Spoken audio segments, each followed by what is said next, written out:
Boa tarde a todos e a todas. Muito obrigado pela presença. Vamos a dar início à apresentação do zoneamento ecológico econômico do Estado de São Paulo e na apresentação do professor Gilles Catena, coordenador de Planejamento Ambiental da Secretaria de Infraestrutura e Meio Ambiente do Estado de São Paulo. Então, agradecendo muito a presença, evidentemente, do Gil e também de todos os colegas que estão aqui conosco. Eu vou já passar a palavra para a professora Sueli Ângelo Furlan, que na sua condição de chefe do Departamento de Geografia vai ser a abertura dessa atividade na tarde de hoje e com isso já cedo o chão para ela, conforme se costuma falar em esses eventos. Muito obrigado. Sueli tem a palavra. Muito obrigada, Reinaldo. Boa noite, então, a todos, todas e todes. Sejam todos muito bem-vindos a essa palestra que vai tratar do zoneamento ecológico e econômico do Estado de São Paulo, construção, participação, esse é o título desafiador que foi dado para o Gil. Bem-vindo, Gil, prazer em revê-lo. Acompanhe sua trajetória, parabéns mesmo por esse momento aí de muito esforço que foi empreendido. Esse evento, para constar, que todos saibam, também de boas-vindas a todos, mas eu queria destacar que esse evento foi organizado, né, pelos programas de pós-graduação em Geografia Humana, em colaboração com o Programa de Geografia Física, e queria parabenizar, então, cumprimentar os coordenadores aqui presentes, professor Manuel Fernandes de Souza Neto, Reinaldo Paul Pérez, que são os coordenadores do programa, coordenador e vice dos programas de Geografia Humana do PPGH, e também a professora Bianca Carvalho Vieira e o professor Fernando Nadal Junqueira, que são os coordenadores do programa de Geografia Física. Para nós é uma honra poder trazer eventos dessa natureza, onde a gente discute conteúdos e problemáticas de políticas públicas que envolvem muito o trabalho de todos os geógrafos na pesquisa, na formação, e para nós é uma grande oportunidade, Gil, de você estar aqui conosco. Também queria agradecer à comissão organizadora, os alunos da pós-graduação, a Ginê, o Tiago e o Ulisses, Tiago e Ulisses aqui presentes. Parece simples, mas não é. Toda coisa que a gente organiza tem muitos detalhes para dar tudo certo, e gostaria de parabenizar esses alunos que estão sempre engajados aí nas questões que envolvem as iniciativas do departamento na pós-graduação e na graduação. Saudar também os alunos, que prontamente, quando a gente divulgou, já muitos deles foram correndo se inscrever para conhecer, sejam mais especialistas ou não, para conhecer e poder se inteirar desse assunto. Vou passar, antes de passar a palavra para o Gil, é que a gente combinou se ia ter interação, mas eu acho bom, claro, passar a palavra para o professor Manuel, para dar as boas-vindas também, e para a professora Bianca. Na realidade, é difícil falar depois da Sueli, porque, de certa forma, ela já disse absolutamente tudo, de uma forma extremamente carinhosa. Eu queria só agradecer a presença, né, daqueles e daquelas que aqui estão, e dizer que é uma satisfação muito grande poder discutir temas de extrema relevância como essa, e de ter o professor Gil Catena aqui conosco nessa noite, né?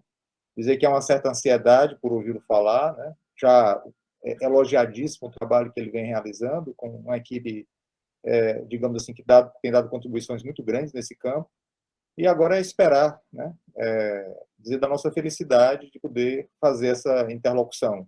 E como disse a Violeta também, felicidade também do Departamento de Geografia, dos programas de pós-graduação em Geografia Humana e Geografia Física, né, graças à articulação feita pelo professor Reinaldo Pérez, de podermos estar iniciando esse diálogo, que eu acho fundamental em torno desse tema. Então, desejo que seja um momento luminoso para todos nós aqui, essa discussão. Gil, mais uma vez, muito obrigado por ter aceito o convite tão prontamente. Boa noite a todos e a todas, muito bom vê-los aqui.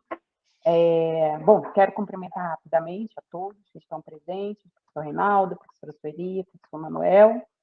Em nome do Programa de Pós-Graduação em Geografia Física da Universidade de São Paulo, agradecer a participação de todos nessa noite, né, parabenizar o professor Reinaldo agradecer ao professor Manuel pela iniciativa e por nos permitir, né, como programa de Geografia Física, também participar e colaborar desse evento. E, claro, agradecer imensamente o aceite e a disponibilidade do professor Gil, né, em compartilhar aqui conosco, no Departamento de Geografia, essas informações sobre a proposta, né, e os produtos de zoneamento ecológico e econômico do Estado de São Paulo, que é um instrumento, né, essencial em desenvolvimento ambiental, social e econômico do Estado. Eu desejo a todos um excelente evento. Obrigada. Vou apresentar rapidamente o professor Gil Scatena. O professor Gil é formado em turismo pela Universidade Anhembi Morumbi, mestre em planejamento e gestão do território pela Universidade Federal do ABC, para nós UF-ABC. É professor de gestão ambiental, tendo ministrado cursos também na Universidade 9 de Julho, Centro Universitário SENAC, diretor de mobilização social da Coordenadoria de Educação Ambiental da Secretaria, da Secretaria de Estado do Meio Ambiente no período de 2007 e 2009, também foi assessor de sustentabilidade da Secretaria de Habitação do Governo do Estado de 2009 até 2013, foi assessor também de sustentabilidade para o planejamento urbano na Câmara Municipal de São Paulo, atuação desde 2013 e 2014, diretor de Planejamento Ambiental Estratégico da Coordenadoria de Planejamento Ambiental da Secretaria de Estado do Meio Ambiente de São Paulo, 2015 e 2017, e desde 2017 é coordenador de Planejamento Ambiental da Secretaria de Infraestrutura e Meio Ambiente do Estado de São Paulo. Passo a palavra ao professor, já indicando para os presentes que, ao final, a gente vai ter um tempo curto para algumas perguntas e interação com essa palestra, que para nós é uma grande oportunidade. Bom, pessoal, assim, eu acho que vocês foram muito generosos na minha apresentação, e dizer para vocês que é um prazer estar aqui na USP, na Geografia, falando dos trabalhos que a gente vem realizando, e que assim, para nós é um espaço fundamental de debate, né? Muito do que se discute, ou veia central do que se discute de planejamento territorial no país, em São Paulo, passa pelo conhecimento da geografia. Eu tenho o prazer de trabalhar com geógrafos aqui na equipe, estou acompanhado de uma geógrafa brilhante da carreira pública do Estado, que é a Natália. Aliás, o que nós vamos apresentar hoje é oriundo aí, é produto de, eu vou chutar, mais 90% de funcionários da carreira pública do Estado, o que é um orgulho, e muitos deles geógrafos e geógrafas, o que é sempre o que traz muita qualidade para o que nós fazemos. Então, eu quero agradecer ao professor Reinaldo, ao professor Sueli, Bianca, Manuel, Fernando, o Tiago e a Ginê pelo trabalho árduo, porque eu imagino como é que funciona, né? No final das contas, acaba sempre sobrando, pelo convite, por organizar essa mesa de hoje, poder estar aqui com vocês. É um prazer, inclusive é um prazer rever a Sueli, que foi uma das pessoas que, em algum momento do trabalho do zoneamento ecológico econômico, trouxe também a luz dela, a vela dela na nossa escuridão aqui, para achar melhores caminhos, e ajudou muito, né? Ajudou muito. É fruto de muitas escolhas, mas parte dessas escolhas passa pelo aquilo que a Sueli também nos ajudou a refletir. Então, é um prazer estar aqui. Nós estamos num processo de consulta pública do zoneamento, e falar para a USP, acho que enriquece demais o processo.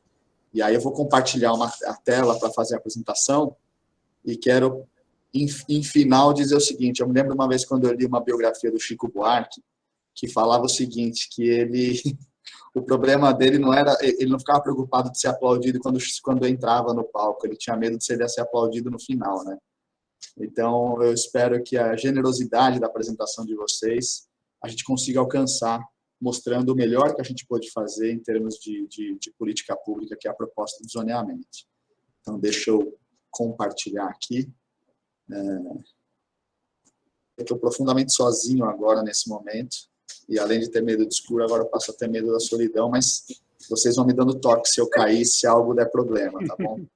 Não se preocupe. Maravilha. Então, vamos lá. Hoje, a apresentação que nós vamos fazer para vocês é a mesma apresentação que a gente tem feito nas consultas públicas, talvez com alguma adição aí, que nós iniciamos nessa semana, quando fizemos uma fala para a equipe da educação ambiental, que está também na internet, no programa da educação ambiental. A minha equipe brinca que a gente está levando a palavra do Zé para todos os cantos, né? Então, a gente está falando para tudo que é lugar. E a gente adicionou algo a mais que hoje aqui na USP é a segunda vez que a gente apresenta, e talvez ajude também a apresentação, até algo de diferente do que a gente vem falando, mas a ideia central está aqui e espero que seja proveitoso. Então, eu vou falar do zoneamento ecológico econômico, da proposta que está em consulta pública, dividida nesses 5 estágios na apresentação.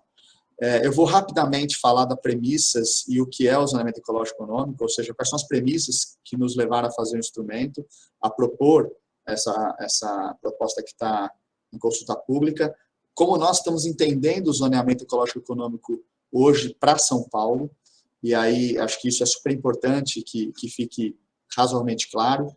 E aí a clareza maior e o que é realmente o zoneamento vão estar nos 3 itens de miolo aqui, ó.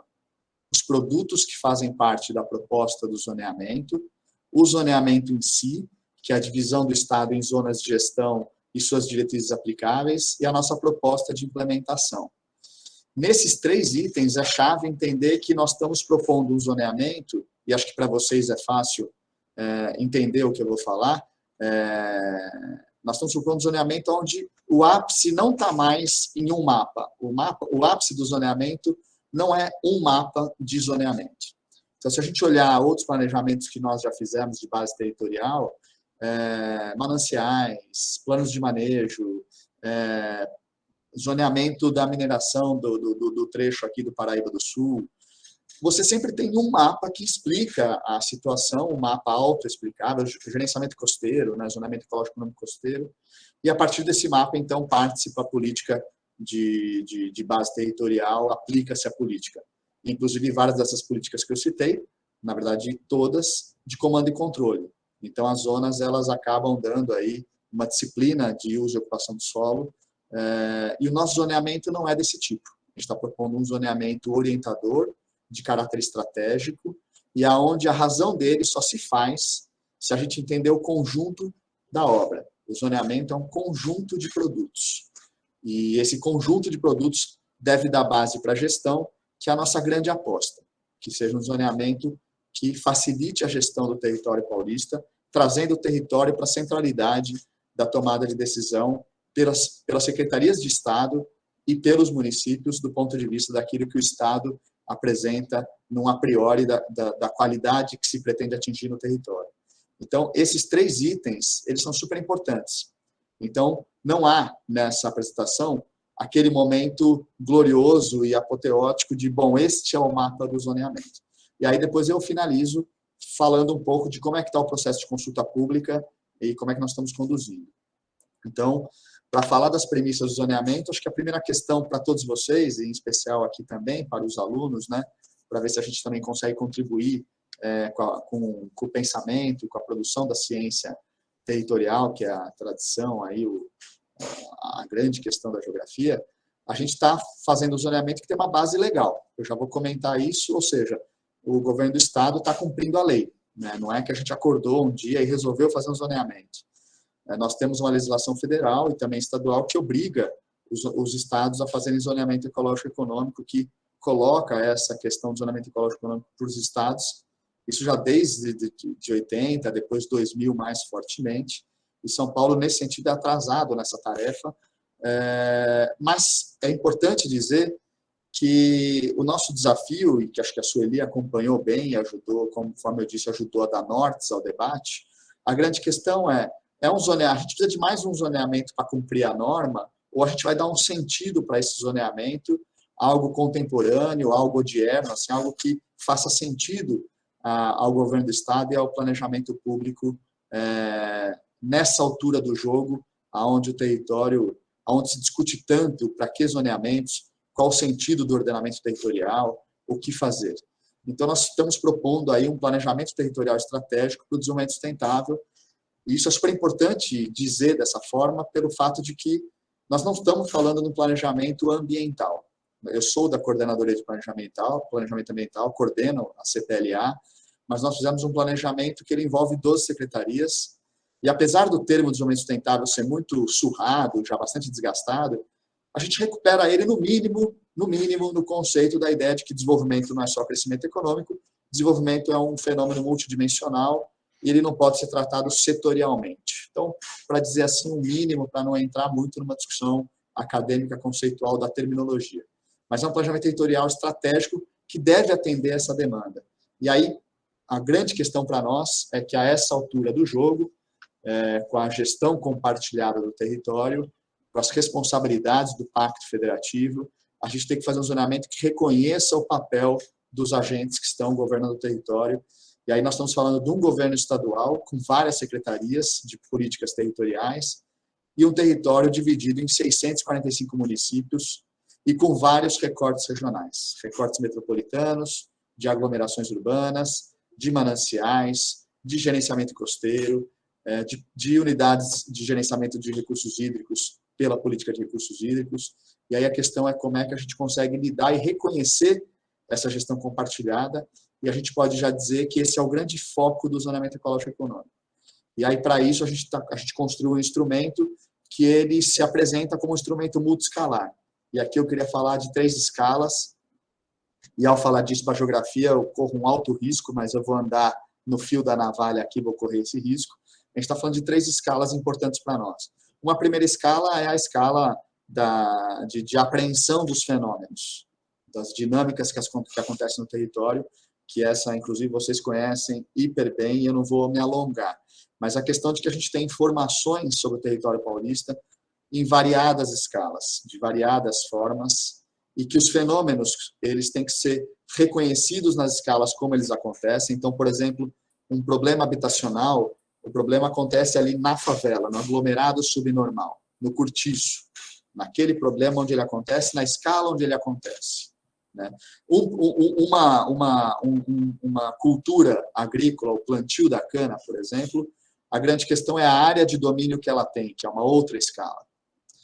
E a gente mergulhou nesse universo multiescalar e fizemos opções para que essas informações, que são de variadas escalas, não fossem perdidas e fizessem parte do enriquecimento do olhar territorial paulista e que pudessem, inclusive, não só ajudar a entender o território, mas também ajudar a entender políticas necessárias, e essas políticas vão ter que atuar nessas variadas escalas que eu estou aqui comentando. Uma segunda escala, eu poderia falar aqui da escala política, a escala da governança do território. Então, nós fizemos um zoneamento que ele é, vamos dizer assim, ele sofre da ausência de um olhar nacional. Nós não temos um olhar nacional que nos guiou, que encaixasse São Paulo num olhar da federação e que pudesse, inclusive, trazer relações de vizinhança, tendo em vista a centralidade de São Paulo para uma série de economias, e lembrar que 1/3 do PIB nacional ele é gerado aqui em São Paulo. Nós tentamos esse processo de relação com o governo federal, mas no último governo, dispensa dizer, isso ficou totalmente fora da jogada.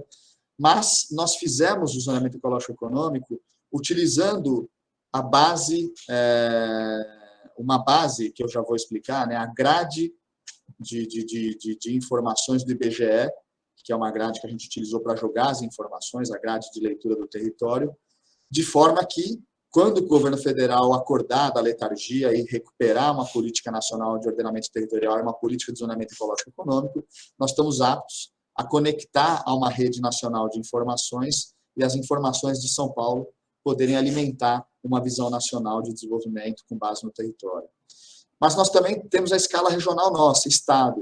E nessa escala estadual, quando a gente olha para o lado, a Secretaria de Infraestrutura e Meio Ambiente ela está vizinha a uma série de secretarias que também operam o território e que também têm influências no território, de agricultura, de logística e transporte, de transportes metropolitanos, de habitação.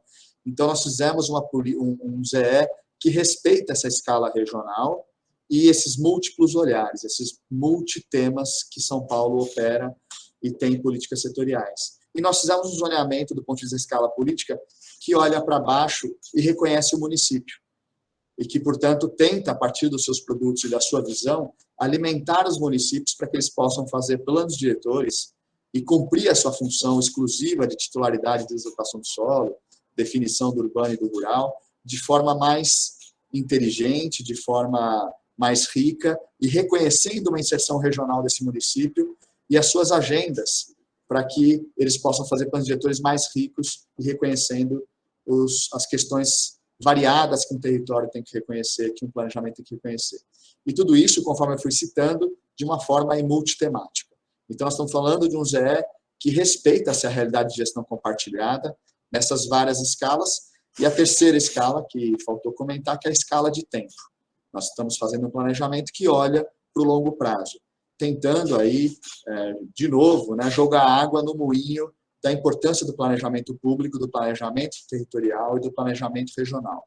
Então, nós estamos aí respeitando e recuperando aí da parte do planejamento ambiental e com as 12 secretarias um olhar de longo prazo do Estado de São Paulo. Eu posso dizer que hoje isso é possível, não só pelas experiências que a gente recupera e que a gente mergulhou nas experiências nossas de zoneamento, ouvindo outros estados, né, ouvindo o Paraná, que inclusive fez seu zoneamento com a ajuda do professor Jurandir Ross, ouvindo o Distrito Federal, ouvindo Minas Gerais, conhecendo a experiência do Rio de Janeiro, mas também porque hoje a gente tem um avanço profundo das geotecnologias.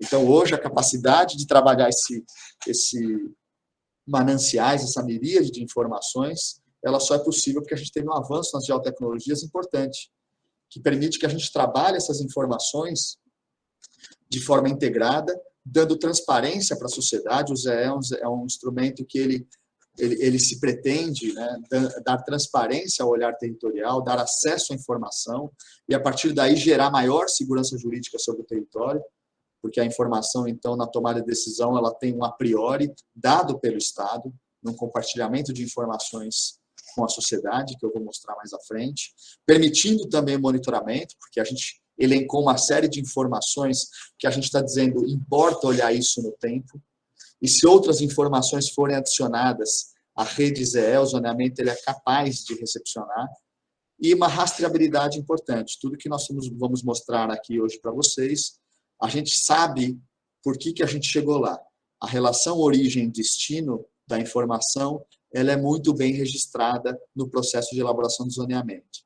E já faço questão aqui de falar para vocês que tudo isso que nós vamos apresentar está disponível na Rede ZE, numa plataforma que a gente criou, que é uma plataforma de diálogo com a sociedade e que contempla todas as informações do zoneamento ecológico econômico e ainda é capaz de recepcionar informações de outros espaços, conforme eu vou mostrar. Então, conforme eu disse, a gente está aí lastreado numa base legal, que eu não vou me aprofundar, mas só é importante lembrar, desde a Política Nacional de Meio Ambiente, o zoneamento ambiental é um instrumento de política de qualidade ambiental, e desde os anos 2000, aí, as regulamentações que orientam como fazer o zoneamento ecológico econômico. É importante dizer que hoje há uma grande... Quando eu digo hoje, a gente tem que dar uma pausa no atual governo federal, né? Tirar ele um pouco fazer uma abstração, mas até recentemente havia uma grande reflexão entre os estados e o governo federal de novos rumos para o zoneamento ecológico econômico. São Paulo embarcou nessa aventura, nesse desafio, e São Paulo reconhece esse instrumento também em legislação própria, em especial com a Lei Estadual de Mudanças Climáticas, que coloca o zoneamento como o principal instrumento de planejamento territorial para o enfrentamento das questões climáticas. E daí por que o nosso zoneamento respeita a questão climática, e eu vou mostrar. Esse mapa está em verde os estados que têm zoneamento ecológico econômico, e o Distrito Federal também. A gente espera aí que São Paulo esteja no verde claro e brevemente contribuindo com essa experiência nacional, tendo um zoneamento próprio. Nós estamos definindo o nosso zoneamento ecológico econômico como instrumento de planejamento ambiental e territorial, que estabelece diretrizes de ordenamento e gestão do território de acordo com as potencialidades e vulnerabilidades ambientais e socioeconômicas das diferentes regiões do Estado. Aqui acho que há uma diferença breve, aí, mais importante para nós, de definição. Em geral, os zoneamentos ambientais, zoneamentos ecológicos e econômicos, eles são muito vinculados às vulnerabilidades ambientais. E nós nos desafiamos a olhar o território paulista de uma forma um pouco mais ampla, olhando também as potencialidades, e não só as questões ambientais, mas socioeconômicas, para que a gente pudesse entregar um instrumento que fizesse sentido para 12 secretarias de Estado e que fizesse sentido para um olhar de sustentabilidade. O ZE tem objetivos bastante claros e que hoje a gente pode falar deles não só enquanto aquilo que a gente é capaz de entregar na consulta pública, mas daquilo que a gente se compromete, né, e ambicionamos fazer na implementação do instrumento. Então, o ZE é um instrumento que ele é de pactuação, de visão de sustentabilidade do território. Acho que isso é algo que é super rico, e eu vou comentar isso ao longo da apresentação toda, né? A gente traz isso como uma grande força do zoneamento. Quando nós estamos falando que nós fizemos o zoneamento com 12 secretarias, a gente está dizendo que o que a gente vai mostrar para vocês em termos de informações ambientais, a gente conseguiu criar um pacto mínimo com essas secretarias.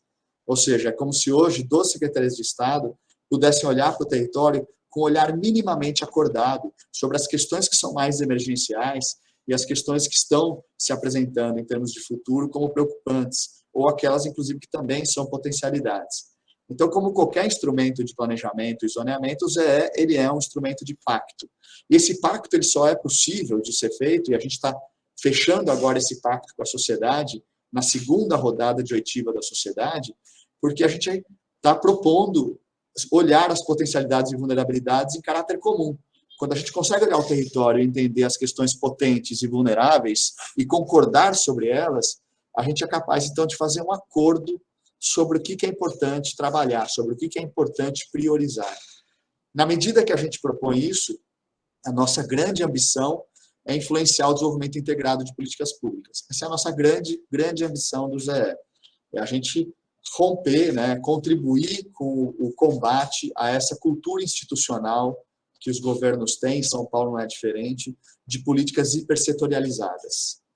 Então, o ZE não é nenhuma bala de prata, ninguém está vendendo a ideia de que após o ZE tudo vai mudar, mas o ZE ele é tributário, ele aposta numa cultura institucional nova, recuperada, porque essa proposta já teve em outros momentos, de que a gente tenha capacidade de entender que é preciso ter políticas integradas para conseguir superar algumas emergências territoriais. E a integração dessas políticas, a gente está propondo que a gente reconhece, né, e propõe que ela vai ser progressiva, ela vai ser num gradiente no tempo, lembrando daquela terceira escala que eu falei. Então, tem algumas políticas que estão em elaboração, no mesmo momento do zoneamento. E a gente está conseguindo fazer trocas de informação, compartilhamento de informações.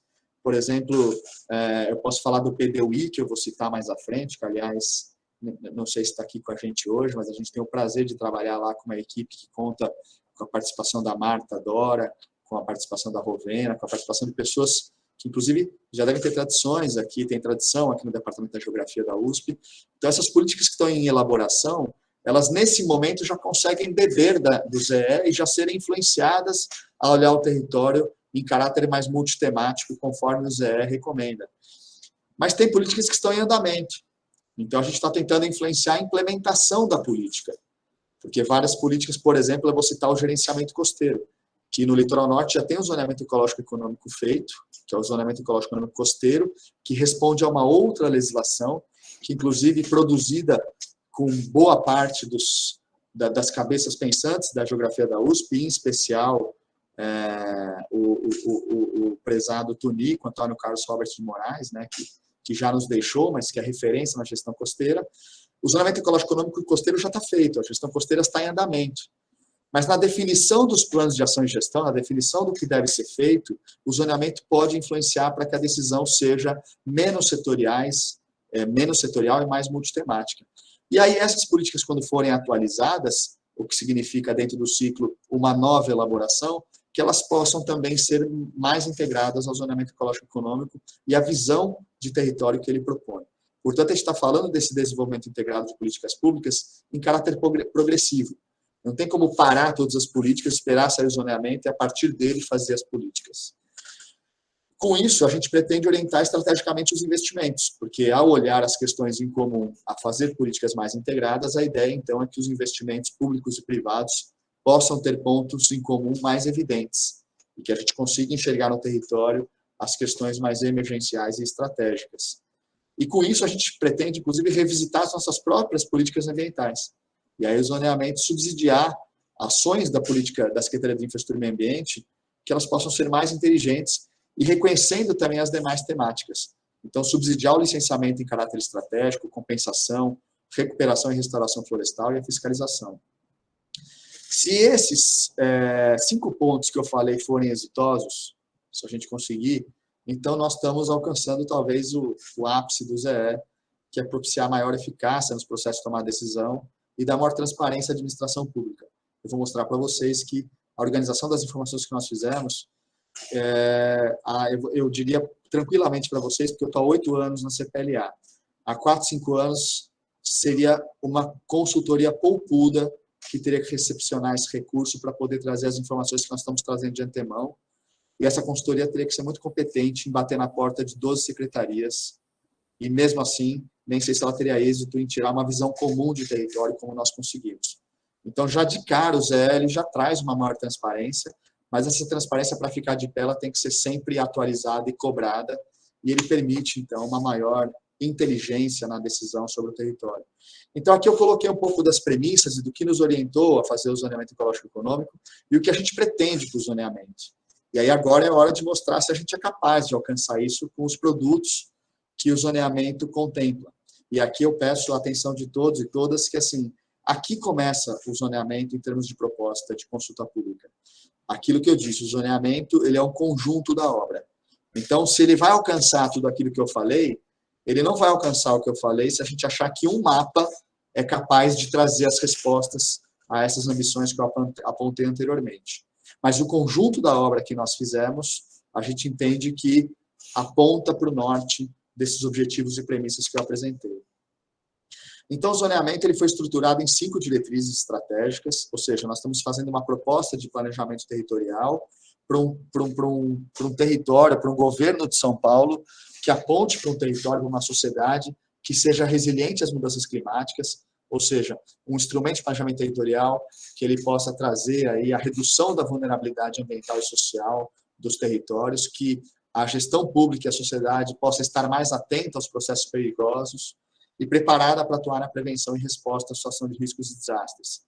A gente está vendo o que está acontecendo em Petrópolis, mas São Paulo também convive com isso anualmente.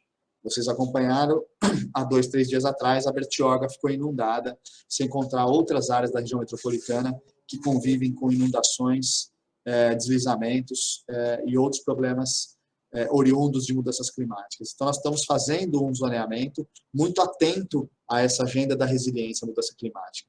O nosso zoneamento ele é um zoneamento também que ele aponta para um estado que precisa ter segurança hídrica. Então, para superar aquele debate todo, a gente reconhece que São Paulo tem enfrentado crise hídrica e problemas de ordem hídrica já vai fazer mais de uma década. Então, nós estamos fazendo um zoneamento que reconhece essa agenda e propõe saídas, diretrizes aplicáveis para enfrentar esse processo. E a segurança hídrica aqui entendida como uma garantia de oferta de água em qualidade e quantidade com níveis aceitáveis de risco para os diferentes usos ao longo do tempo. É um zoneamento também que pretende fazer a salvaguarda da biodiversidade. Aqui um olhar de biodiversidade amplo, não só um olhar de proteção, mas também de conservação, restauração. São Paulo tem muito a recuperar. A agenda de biodiversidade de São Paulo ela ainda é devedora em vários territórios, mas também reconhecendo o papel da biodiversidade numa economia nova. Então, assegurando, reconhecendo o papel dos serviços ecossistêmicos, para que a gente também consiga entender a biodiversidade não só como um valor intrínseco, mas algo que também deve dar vazão para uma nova economia no território paulista. Essas 3 diretrizes, quando a gente olha, a gente tem que entender que eu estou falando sempre de um equilíbrio entre a visão socioeconômica, ou melhor, o atendimento a uma ideia socioambiental. A resiliência à mudança climática é salvaguarda da vida. Ela é a preparação do território, e a preparação do território também a partir das questões naturais, das soluções baseadas na natureza. A segurança hídrica é a água pelo seu valor em si, como um espaço de biodiversidade, mas também a água como algo chave para a vida humana e como insumo econômico. E a biodiversidade da mesma forma, não só ela pelo seu valor em si, mas ela conectada no processo de utilização pela sociedade. E a gente, então, a gente não pode dizer essas 3 diretrizes como só ambientais. Mas a gente também tem uma iluminação muito forte, em que pese a dimensão social está nessas diretrizes, a gente ilumina de forma muito comprometida uma outra diretriz, que é a redução das desigualdades regionais. Então, a gente tem que reconhecer que São Paulo, em que pese tem indicadores que colocam São Paulo, por vezes, à frente de outros territórios da União, é importante dizer que São Paulo convive com profundas desigualdades.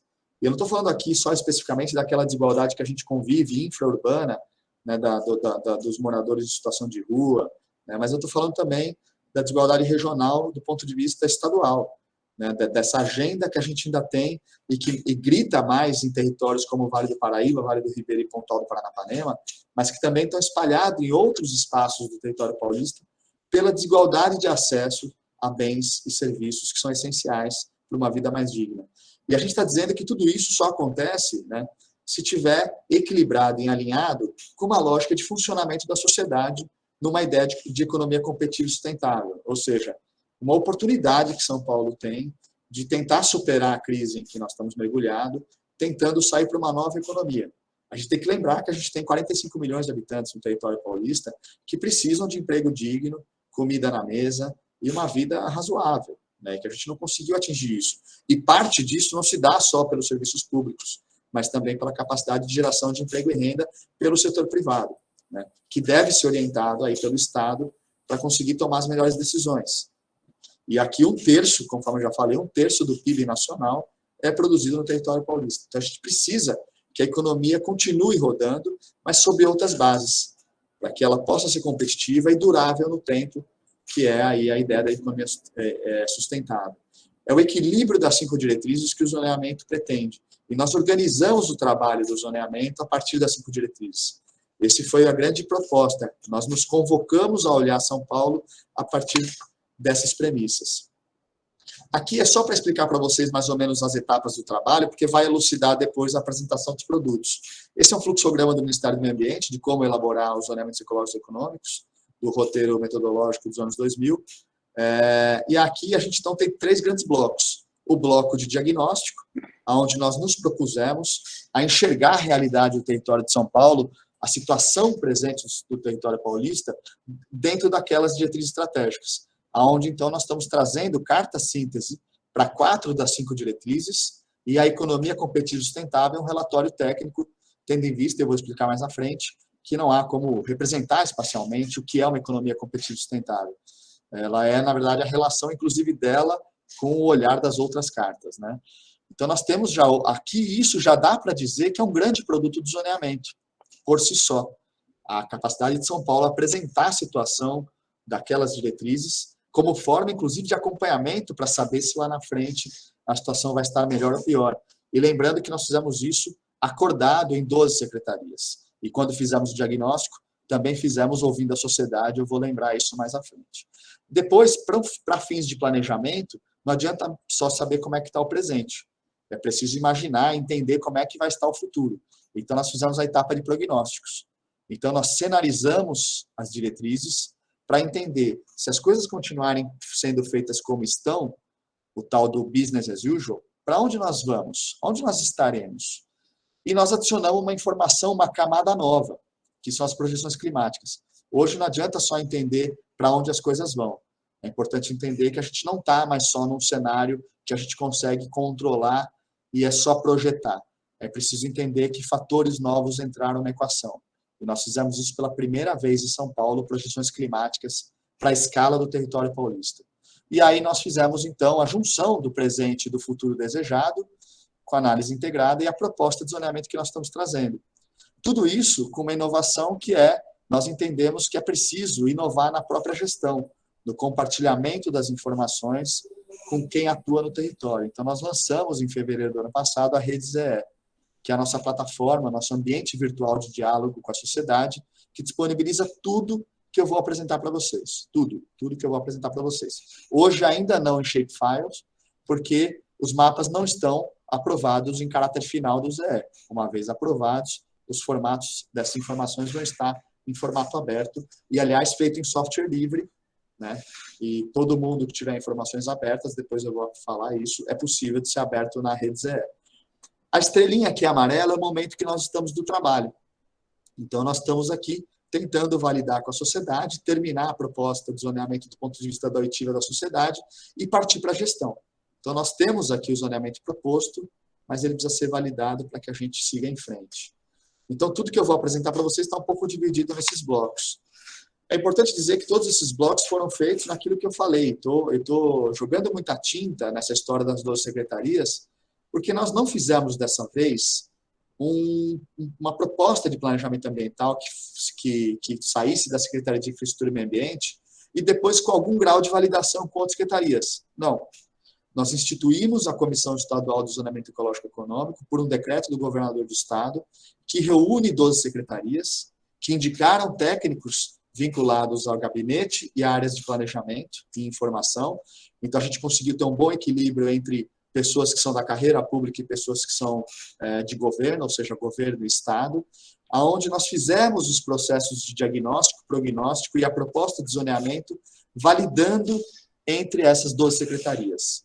Casa Militar e Defesa Civil, Turismo, Saúde, Habitação, Transportes Metropolitanos, Logística e Transporte, Agricultura e Abastecimento, Justiça e Cidadania, Desenvolvimento Regional, Desenvolvimento Econômico e Secretaria de Governo. Nós fizemos mais de 80 reuniões bilaterais para selecionar indicadores, chegar a conclusões em comum, finalizar os mapas e depois nós fizemos 10 plenárias dessa comissão estadual, onde a gente fazia a aprovação formal dos produtos do zoneamento. De forma que a etapa de diagnóstico, prognóstico e zoneamento é uma visão acordada entre as 12 secretarias sobre a realidade do Estado. Embora isso seja uma força do zoneamento por si só, a capacidade desse processo ter sido feito integrado em 12 secretarias, quebrando, quando eu falo de uma nova cultura institucional de planejamento para nós, né, aqui, a gente está dizendo que isso está no DNA da proposta. Não é que a gente fez uma proposta que reconhece os outros temas e agora a gente quer que eles governem com a gente essa proposta. Não, essa proposta é nossa, feita com eles.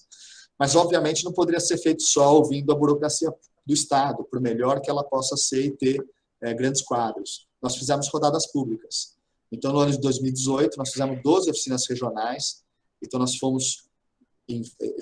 organizamos os comitês de bacia, juntamos alguns comitês e conseguimos aqui 12 reuniões, ouvindo representantes de prefeituras, de sociedade civil organizada e de setores econômicos sobre a realidade do Estado de São Paulo. Nesse momento, a gente levou as 5 diretrizes com as informações que a gente imaginava que eram capazes de representar aquelas diretrizes. Que informações que a gente imaginava que era importante enxergar para saber se é mais ou menos resiliente. Que informações que podem representar segurança hídrica. E nós fizemos oficinas de dia inteiro com a sociedade, levando os técnicos do Estado para debater com a sociedade. Aqui está a Cris Poli, que é uma referência sobre política de qualidade do ar, inclusive vinculada aos debates da ONU. Ela foi com a gente nas 12 reuniões, discutir com a sociedade, com os indicadores. E além dessas oficinas, que teve numa média de 100 a 100 e poucas pessoas por oficina, a gente produziu várias mesas de diálogo. A gente conversou com ONGs, universidades, institutos de pesquisa e setores econômicos organizados. Da mesma forma, levando e ouvindo. Nesse momento, a gente conseguiu identificar sinergias, ou seja, aquilo que a gente levou e a sociedade falou, é isso mesmo que acontece aqui na região. Esse indicador, ele representa o que acontece aqui. E, de fato, a salvaguarda da biodiversidade está nessa situação aqui em Presidente Prudente. Mas a gente também ouviu demandas. Olha, desculpa, mas está faltando coisa. Vocês não estão vendo algumas coisas importantes. É importante que vocês enxerguem que também está faltando isso. Que essa região também tem essa potência. E aí daí emergiram, que a gente está chamando de potencialidades e vulnerabilidades. Foi desse processo que emergiu isso. Aí nós nos recolhemos novamente e fizemos um trabalho que pudesse, então, juntar essa visão da sociedade, achar os melhores indicadores que representassem aquilo que a sociedade falou, para poder, então, representar o momento de diagnóstico. E aí nós fomos fazer as cartas síntese. Então, as cartas síntese, elas, nesse momento, é um momento importante aqui da apresentação, porque alguns desses mapas é a primeira vez que São Paulo apresenta essa realidade, né, de forma conjunta. Então, a carta síntese ela tem o objetivo de expressar a situação atual do Estado em relação à diretriz estratégica. As cartas estão sempre divididas em representações de 5 classes, sendo a classe 1 a mais crítica em vermelho e a classe 5 a classe mais favorável verde escuro. Significa o território que está mais crítico que, em comparação a outros territórios paulistas, outros territórios do Estado de São Paulo, ele está mais distante do alcance da diretriz. Então, não é comparado com um número mágico, alguma ideia mítica do que é ser seguro do ponto de vista hídrico, do que é ter uma boa biodiversidade. em relação ao território paulista, os territórios que estão melhor, estão mais próximos do alcance da diretriz, que vão estar em verde escuro, e dentro dessa realidade paulista, aqueles que estão mais distantes, que vão estar em vermelho. Para isso, nós reunimos aí de 25 a 30 indicadores, que a gente entendia que representava melhor aquilo que a gente queria ver, e esses indicadores foram divididos, influenciados aí pela metodologia do FTIR, em indicadores de situação, pressão e capacidade de resposta. Exceção feita a carta síntese da desigualdade regional, onde a gente usou o critério de fatores críticos de análise, que eu já vou dizer o porquê dessa situação. Cada uma dessas cartas síntese, cada um desses temas, teve uma coordenação de técnicos da carreira pública que tinham maior conhecimento sobre o tema. Então, a diretriz da resiliência à mudança climática, ela teve a coordenação dos técnicos que eram do Instituto Geológico, que hoje são do Instituto de Pesquisa Ambiental, do campo das ciências geológicas. Perdão. Então, nós tivemos aí a coordenação do Cláudio Ferreira e da Denise, que fizeram, então, a junção de vários técnicos do Estado, selecionando os indicadores, ouvindo a sociedade, e aí, então, nós temos a Carta da Resiliência às Mudanças Climáticas no Estado de São Paulo hoje. Os territórios em vermelho, que são alguns aqui, são aqueles territórios que são mais distantes de serem resilientes. E aqueles que estão em verde escuro são os territórios que estão mais próximos de serem resilientes. É importante dizer que o mapa da resiliência, ele não é um mapa que ele é oriundo dos territórios que têm desastres naturais. Os desastres naturais foram levados em consideração, mas eles são ocorrências. A resiliência é essa relação entre o desastre e a capacidade do território de reagir a ele e, mesmo sofrendo o impacto do desastre, manter funções mínimas de funcionamento, salvaguardar vidas e ter uma atividade econômica em funcionamento mínimo. Então, a gente está dizendo que ser resiliente é ter o conjunto dessa obra. E a nossa hipótese ela foi representada por indicadores que pudessem representar isso. Esses mapas de carta síntese, eles foram feitos usando a grade do IBGE de 200 por 200. Portanto, em que pese a expressão mais homogênea e regional de alguns fenômenos, que são aqui as manchas em amarelo, laranja e verde, vocês podem ver que tem várias situações inframunicipais. Ou seja, a gente é capaz de olhar um indicador, como ele se representa numa espacialização, numa representação espacial de 200 por 200. Portanto, os municípios podem olhar o seu território e fazer planos diretores entendendo a representação dos indicadores e desse fenômeno numa escala municipal. Então, ele atende a um olhar estadual para a gente ver agendas de maior homogeneização, mas permitindo também escalas mais próximas do território, atendendo aquele desafio da multiscalaridade. E isso foi feito, então, utilizando aí de 25 a 30 indicadores, divididos em situação, pressão e resposta. Vejam que os indicadores eles mesclam questões sociais, ambientais e econômicas. Então, por exemplo, a gente usa o índice de perigo de escorregamento, inundação e suscetibilidade à erosão, né? Densidade demográfica, acidentes relacionados a eventos geológicos, hidrológicos, meteorológicos e climatológicos, pontos de erosão, pessoas afetadas por acidentes e desastres. E a gente vai usar, então, o índice de infraestrutura, né? Representatividade de empregos do principal setor econômico. Aqui também, numa hipótese aí que, com mais uma economia muito especializada em um setor, talvez, se esse setor for atingido por questões climáticas, o território é menos resiliente. O Índice Paulista de Responsabilidade Social, citando só alguns aqui, tá? A requalificação habitacional e urbana como capacidade de resposta, áreas prioritárias para a restauração do programa Nascentes, como capacidade de resposta do governo, e todos os indicadores, eles foram normalizados e tem mapas individuais de cada um deles. Então, aqui a gente está trazendo dois exemplos. Perigo de escorregamento, inundação e erosão, instrumentos de gestão de risco, que são 7 instrumentos que a política de defesa civil orienta que os municípios devem ter. Então, aqui é que a gente pode ver quem tem os instrumentos, quem não tem, né? E aí tudo isso foi, obviamente, objeto de processamento para sair aquela carta síntese. Portanto, a gente tem capacidade de ver o regional e o local nas escalas próximas em caráter somado, né, agregado, mas também capacidade de olhar os indicadores um por um, de forma que eu consigo saber se esse laranja da região de Franca, por que ele está laranja, e às vezes esse laranja da região de Franca está diferente do laranja de registro. O que leva a estar laranja em Franca é diferente do que leva a estar laranja em registro. Embora eles estejam numa mesma classe de análise, eles estão numa classe aí próxima da pior, que é a classe 2, mas as razões podem ser diferentes. Os indicadores é que vão dizer.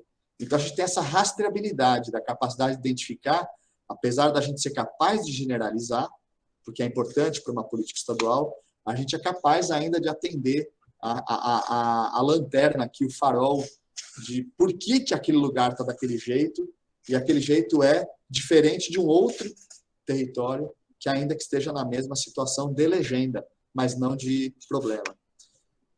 É importante dizer que aquele mapa é a primeira vez que São Paulo apresenta uma representação de resiliência para o território paulista.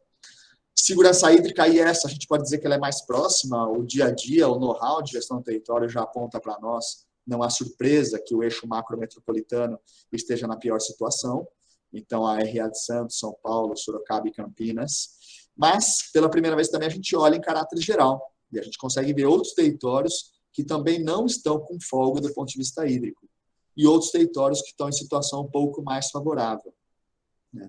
O importante é que a gente está assumindo uma hipótese aqui, que a segurança hídrica ela não é a realidade entre a disponibilidade de água do território versus o consumo.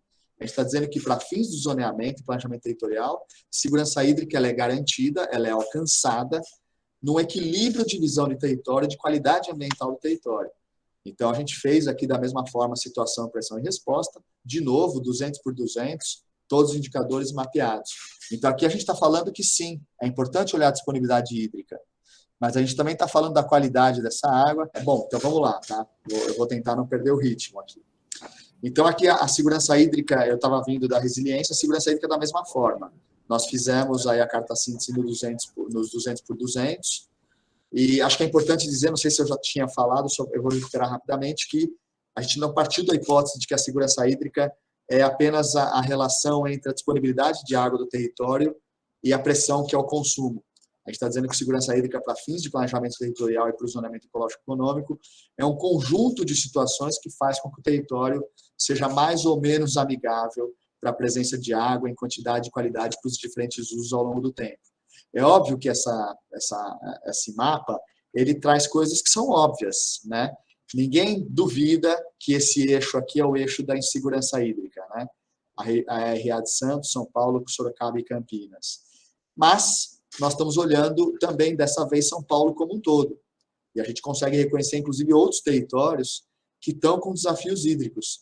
Nós acabamos, na sexta passada, 9 reuniões regionais de consulta pública, onde vários territórios até falaram, puxa, que bom que vocês estão reconhecendo que aqui na nossa região a gente está com problemas hídricos, porque nós estamos, né?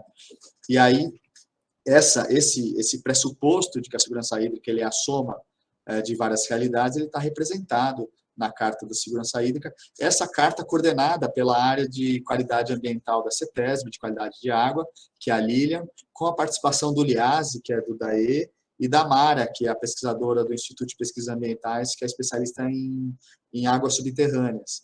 E ele é bastante alinhado também com o Plano Estadual de Recursos Hídricos, porque o Bruno, que é da Coordenadoria de Recursos Hídricos e fez o planejamento do plano, participou também do trabalho, dentre outras pessoas que foram ouvidas. Então, aqui a gente está dizendo que a segurança hídrica é esse conjunto de informações que leva em consideração a disponibilidade hídrica, mas também vai falar, por exemplo, da presença de vegetação nativa, da presença de vegetação em áreas de APP, né? E como fator de pressão, o reconhecimento aí que é preciso olhar se a infraestrutura instalada ela está funcionando adequadamente, como a carga orgânica remanescente, como, por exemplo, o índice de perda do sistema de distribuição de água, como, por exemplo, aí, o indicador de coleta e tratabilidade de água da população urbana. População visitante também, que foi uma demanda feita em especial pelos municípios de turismo de segunda residência. E nós também estamos reconhecendo aqui na capacidade de resposta o papel das áreas protegidas e áreas que têm usos diferentes do que aqueles de extensividade e intensividade do território, como são os territórios urbanos. Então, a gente está pontuando positivamente a presença de terras indígenas, áreas naturais tombadas, unidades de conservação e outros instrumentos de planejamento do território, como a PRN. De novo, todos esses indicadores, eles são cruzados e olhados integradamente na carta, mas eles podem ser entendidos e visitados individualmente nos mapas que a gente deixa disponível na rede, todos os mapas cada indicador desse com mapa individualizado, normalizado e disponível. Da mesma forma, nós fizemos com a salvaguarda da biodiversidade, que é também, a gente pode dizer que é uma revisão aí daquilo que a gente havia apresentado para São Paulo nos anos 2000, que é o projeto Biota, né? Que continua tendo o seu valor, é considerado nesse estudo, na carta síntese, mas a gente está dizendo que para fins de planejamento territorial multitemático, a salvaguarda da biodiversidade ela é também a boa, não é só a proteção das áreas verdes, mas a boa relação do uso do território com a necessidade da biodiversidade, o papel estratégico da biodiversidade. Portanto, esse mapa não se resume, por exemplo, ao inventário florestal. A gente vai usar outros dados. Não há, talvez, surpresa para quem conhece o território paulista, das áreas mais vegetadas e preservadas terem os maiores desempenho em presença de biodiversidade, e aqueles territórios que historicamente tiveram grandes ciclos econômicos, agrícolas, urbanos e industriais, serem aqueles que tiveram a maior depressão da cobertura natural nativa e poluição dos cursos hídricos, né, das águas, terem os piores desempenhos, né? Então não há surpresa, mas acho que vocês devem imaginar a importância que é, por exemplo, ter uma carta dessa, o reconhecimento dessa realidade na relação entre secretarias que utilizam esse território. Secretarias de Habitação, Secretaria de Agricultura, Secretaria de Logística e Transporte. O reconhecimento, ter isso pactuado, tem uma importância fundamental. E, da mesma forma, esse tema foi coordenado pelo Marco Nalon, pesquisador do Instituto Florestal, que coordena o inventário florestal, mas com a participação de inúmeros técnicos da secretaria. E aqui, então, a gente, situação, pressão e resposta, da mesma forma, a gente vai dar peso para situações importantes, como, por exemplo, o estudo do tamanho de fragmentos de vegetação nativa, que nós fizemos extraindo aí dos processos do inventário, a proximidade dos fragmentos, a densidade de nascentes no território, o atendimento às metas de Aichi. Na pressão, a gente utilizou aí dados importantes da supressão da cobertura vegetal nativa, da densidade de auto de infração ambiental, informações que são periódicas da área da fiscalização, atropelamento de fauna, e na resposta, de novo, pontuando aí as áreas protegidas, terras indígenas e instrumentos de gestão do território, como também zoneamento ecológico econômico costeiro, programa Corta-Fogo e assim vai. Veja, por exemplo, a informação importante na pressão, que é a informação do estabelecimento com uso de agrotóxico. Esse aqui nós fizemos com a Secretaria de Cultura, com dados do LUPA, que é o Censo Agrícola do Governo do Estado de São Paulo, sob a lógica de que é um indicador de pressão, que com melhor as políticas forem feitas nos territórios agrícolas, para que a gente possa ir superando o uso intensivo de agrotóxico, obviamente a biodiversidade terá melhor caminho, né? Aqui também um outro exemplo com o percentual de vegetação nativa. E a última carta síntese, que é a redução da desigualdade regional. Essa daqui a gente estava inicialmente utilizando os dados do IPRS, que é o Índice Paulista de Responsabilidade Social, feito pela Fundação SEAD, que mede 3 dimensões: a dimensão renda, a dimensão longevidade e a dimensão saúde. Mas a própria sociedade diz para nós, olha, mas a situação aqui, do ponto de vista territorial, ela tem que olhar outras coisas. E aí, a partir daí, nós fizemos os fatores críticos de análise, usando outros indicadores. Por quê? Porque aqui não era possível dividir em situação, impressão e resposta do ponto de vista metodológico, ficava meio quadrado. Porque, às vezes, a presença de um equipamento, se o equipamento está numa região, ele é uma capacidade de resposta, se ele está faltando, ele é um fator de pressão. Então, a gente, na verdade, iluminou para dizer o seguinte: o que importa olhar para que a gente possa entender o que é preciso para uma sociedade mais igual, que possa combater a desigualdade.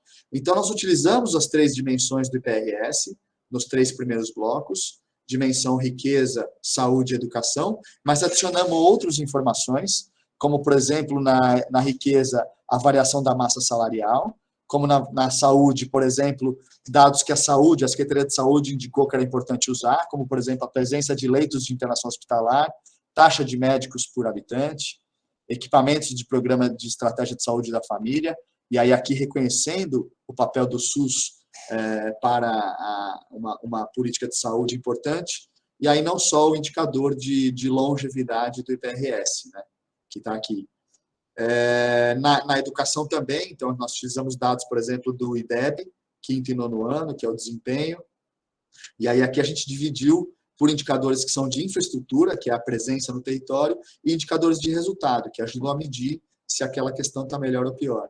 Aí nós utilizamos um dado de comunicação. Por quê? Porque quando a gente foi falar no território paulista, muitos municípios falaram, olha, é impossível na sociedade moderna eu estar aqui numa ilha de ausência de internet. Eu não consigo, por exemplo, fazer ensino à distância. Eu não consigo, por exemplo, inserir o meu produto numa cadeia de consumo conectada. Eu não consigo, por exemplo, botar meu produto disponível na internet, né? Então, isso foi super interessante, o que foi dito para nós, inclusive do ponto de vista crítico.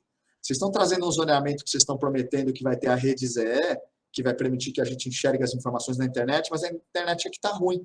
Então, a gente colocou um indicador de comunicação, acesso de banda larga fixa e densidade de antenas de telefonia celular, o que permite também monitorar a expansão da comunicação no território paulista e o reconhecimento dessa desigualdade hoje no território. Utilizamos indicadores de habitação trazidos pela CDHU, que é o atendimento de habitação social, cultura, então, acesso a equipamentos culturais, a presença de equipamentos culturais reconhecidos pela Secretaria de Estado, qualidade ambiental. Então, se é verdade que a gente colocou indicadores socioeconômicos nas dimensões ambientais, a gente também coloca a questão ambiental como um fator de desigualdade. Então, a gente está falando aqui que a ausência de coleta e tratamento de esgoto é um fator de desigualdade, infraestrutura, qualidade de aterro de resíduos e cobertura vegetal nativa. Nós ouvimos muito da sociedade o fator segurança pública, né, esse critério da insegurança, né, então a gente utilizou taxa de homicídios, e utilizamos 2 dados de transporte super importantes, que esses foram feitos para o ZE. A Secretaria de Logística e Transporte fez esses dados para o ZE. Porque nós ouvimos do território o seguinte, olha, eu não preciso necessariamente ter um hospital, uma universidade na minha cidade. Eu sei que a minha cidade é pequena, mas basta que eu possa acessar com segurança e rapidez a universidade da cidade vizinha. Que eu possa acessar com velocidade e segurança o hospital da cidade vizinha. A gente sabe que não vai ter hospitais de alta complexidade em todos os municípios, que é um indicador de saúde aqui. Mas eu preciso chegar lá bem. Então, a Secretaria de Logística e Transporte fez 2 indicadores. O indicador de infraestrutura rodoviária, que está aqui como exemplo. Então, os territórios que estão em vermelho são aqueles que têm menor capacidade de se conectar à infraestrutura rodoviária, né? Então, as estradas vicinais e outros meios. E tempo médio de acesso aos municípios centrais. Também foi um índice calculado pela Secretaria de Logística e Transporte e que a gente, a partir de agora, vai manter atualizado. Então, mais uma vez, esses dados aqui utilizados e mapeados e individualizados. E, obviamente, acho que não precisa dizer, reforçar, a diretriz de economia competitiva e sustentável, ela era impossível de representar em mapa. Se dizer qual qual território tem uma economia competitiva e sustentável. São várias economias e várias delas mapeadas e entendidas como competitiva e sustentável por critérios próprios. O que a gente precisava ter era a capacidade de reconhecer que a economia paulista é múltipla. Quando a gente fala da economia dos serviços de São Paulo, são várias prestações de serviços, são vários tipos. Quando a gente fala da economia industrial, o tecido industrial de São Paulo ainda é existente e ainda é remanescente daquilo do que o Brasil tem. Mas são indústrias diferentes em vários territórios diferentes. E a economia agrícola, da mesma forma. Algumas culturas de representatividade internacional, como é a cana, como é a soja, como é a silvicultura, mas outras economias de importância regional, aquelas que levam comida à mesa do cidadão paulista. Então, era importante a gente conseguir entender essa complexidade. Então, nós fizemos um relatório, junto com dados da Fundação SEAD, junto com a Secretaria de Desenvolvimento Econômico, que estava fazendo os estudos que eles lançam amanhã, o Plano de Desenvolvimento Econômico, que bebe muito do ZE. Então, a gente trouxe aí um relatório técnico disponível que permite olhar a situação da economia paulista para fins de ZE. Nesse momento, a gente está dizendo que São Paulo, então, é capaz de mostrar a situação presente das diretrizes estratégicas. E eu digo para vocês, o conjunto da obra, por si só, aqueles mapas e aqueles indicadores individualizados e, a partir de agora, atualizados numa única plataforma, já tem uma importância para tomar decisão. Mas, para fim de planejamento, não é o suficiente. É importante tentar entender o futuro. Então, nós fizemos a sinalização de todas as diretrizes. Óbvio, menos a de economia competitiva e sustentável, que seria também um trabalho infindável, né? E muito provavelmente de adivinhação. Então, nós temos a sinalização para 2040, cujo objetivo é tentar entender como que o território vai estar em 2040 se as coisas continuarem a ser feitas como sempre fizemos. Novamente, o business as usual. E aí nós fizemos em 4 classes, de coloração diferente daquela que nós fizemos na carta síntese, para não confundir. Portanto, a gente vai mostrar os territórios que vão estar muito distantes se a coisa continuar como está, distante, intermediário ou próximo do alcance da diretriz para 2040. E aí nós fizemos isso levantando com outra metodologia, Micmac e Godet, quando a gente então selecionou 8 a 10 variáveis que tinham maior interferência atual e potencial sobre o território de acordo com a diretriz, sempre coordenado pelos coordenadores temáticos. Então, aqui a resiliência à mudança climática. Então, se a gente tem aquele mapa que olha o presente, agora a gente tem esse mapa que, a partir de alguns indicadores, demonstram como que deve estar o território em termos de resiliência em 2040. Aqueles que vão estar em vinho são aqueles que estão mais distantes, e aqueles que vão estar nesse bege claro aqui, para mim é sempre alguma coisa perto do Flicts, do Ziraldo, vão ser aqueles que vão estar intermediário ou próximo do alcance da diretriz. Esses mapas aqui, calculados por região de governo e representados também em sub-UBRI, aqueles lá da carta síntese, em 200 por 200. Quando nós jogamos 200 por 200, os erros foram grotescos. Assim, a gente descartou essa possibilidade porque aumentava a margem de erro profundamente. E a segurança hídrica da mesma forma. Então, se continuarmos a fazer o que estamos fazendo, os territórios que vão estar em 2040 distante de terem segurança hídrica. E aqueles territórios que vão estar próximos, intermediários, e assim vai. E assim fizemos com a salvaguarda da biodiversidade, e assim fizemos com a redução das desigualdades regionais. Agora é o que eu falei. A gente tem aqui, nesse momento, a capacidade de olhar presente e futuro, olhando as coisas como elas sempre foram. Mas agora é diferente, não é mais como sempre foi. A gente tem uma dimensão adicional, que são as mudanças climáticas. Então, nós mergulhamos numa nova aventura, que são as projeções climáticas. Fizemos uma parceria com o INPE, o Instituto Nacional de Pesquisas Espaciais, e orientados pela professora Scholl, que é pesquisadora de mudanças climáticas aqui no Brasil.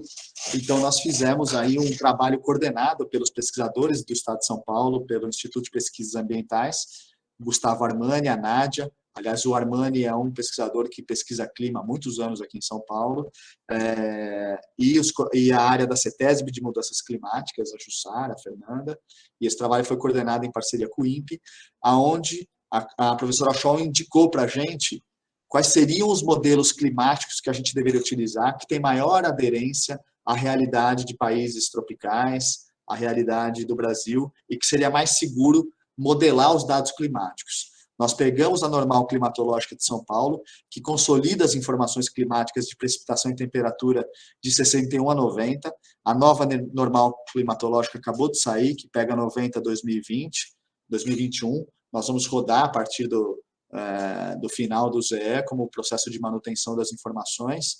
Rodamos no pior cenário, no cenário mais pessimista, que é o 8,5 do IPCC, do índice do painel intergovernamental de mudanças climáticas. E esses 10 elementos climáticos que foram selecionados foram rodados nesses 4 modelos, Miroc, Radgen, BESM e CANESM, trazendo pela primeira vez dados de mudanças climáticas na escala paulista. Antes, São Paulo aparecia numa informação que valia para o Brasil todo ou até em escala continental, para a América Latina. E a gente ficava numa mancha que ia do Paraná até o começo da Bahia. E agora não, agora a gente tem a capacidade de olhar as coisas com um pouquinho maior de detalhe. E aí vale lembrar, projeção de mudança climática não é dizer certeza, é reduzir incertezas, progressivamente reduzir incertezas. Então, nós pegamos a normal climatológica, aqui está a temperatura média do ar consolidado, 60 a 90, e precipitação. E aí nós rodamos os modelos, e nós temos o menor desvio e o maior desvio para as 10 variáveis climáticas que nós rodamos no cenário 8,5. Então, nós temos, no maior desvio para a temperatura, que é uma das variáveis climáticas, a gente tem aí o aumento de até 4 graus centígrados com relação à temperatura média no nosso estado de São Paulo, que é um pouco dessa região aqui do centro-oeste, aliás, região agrícola.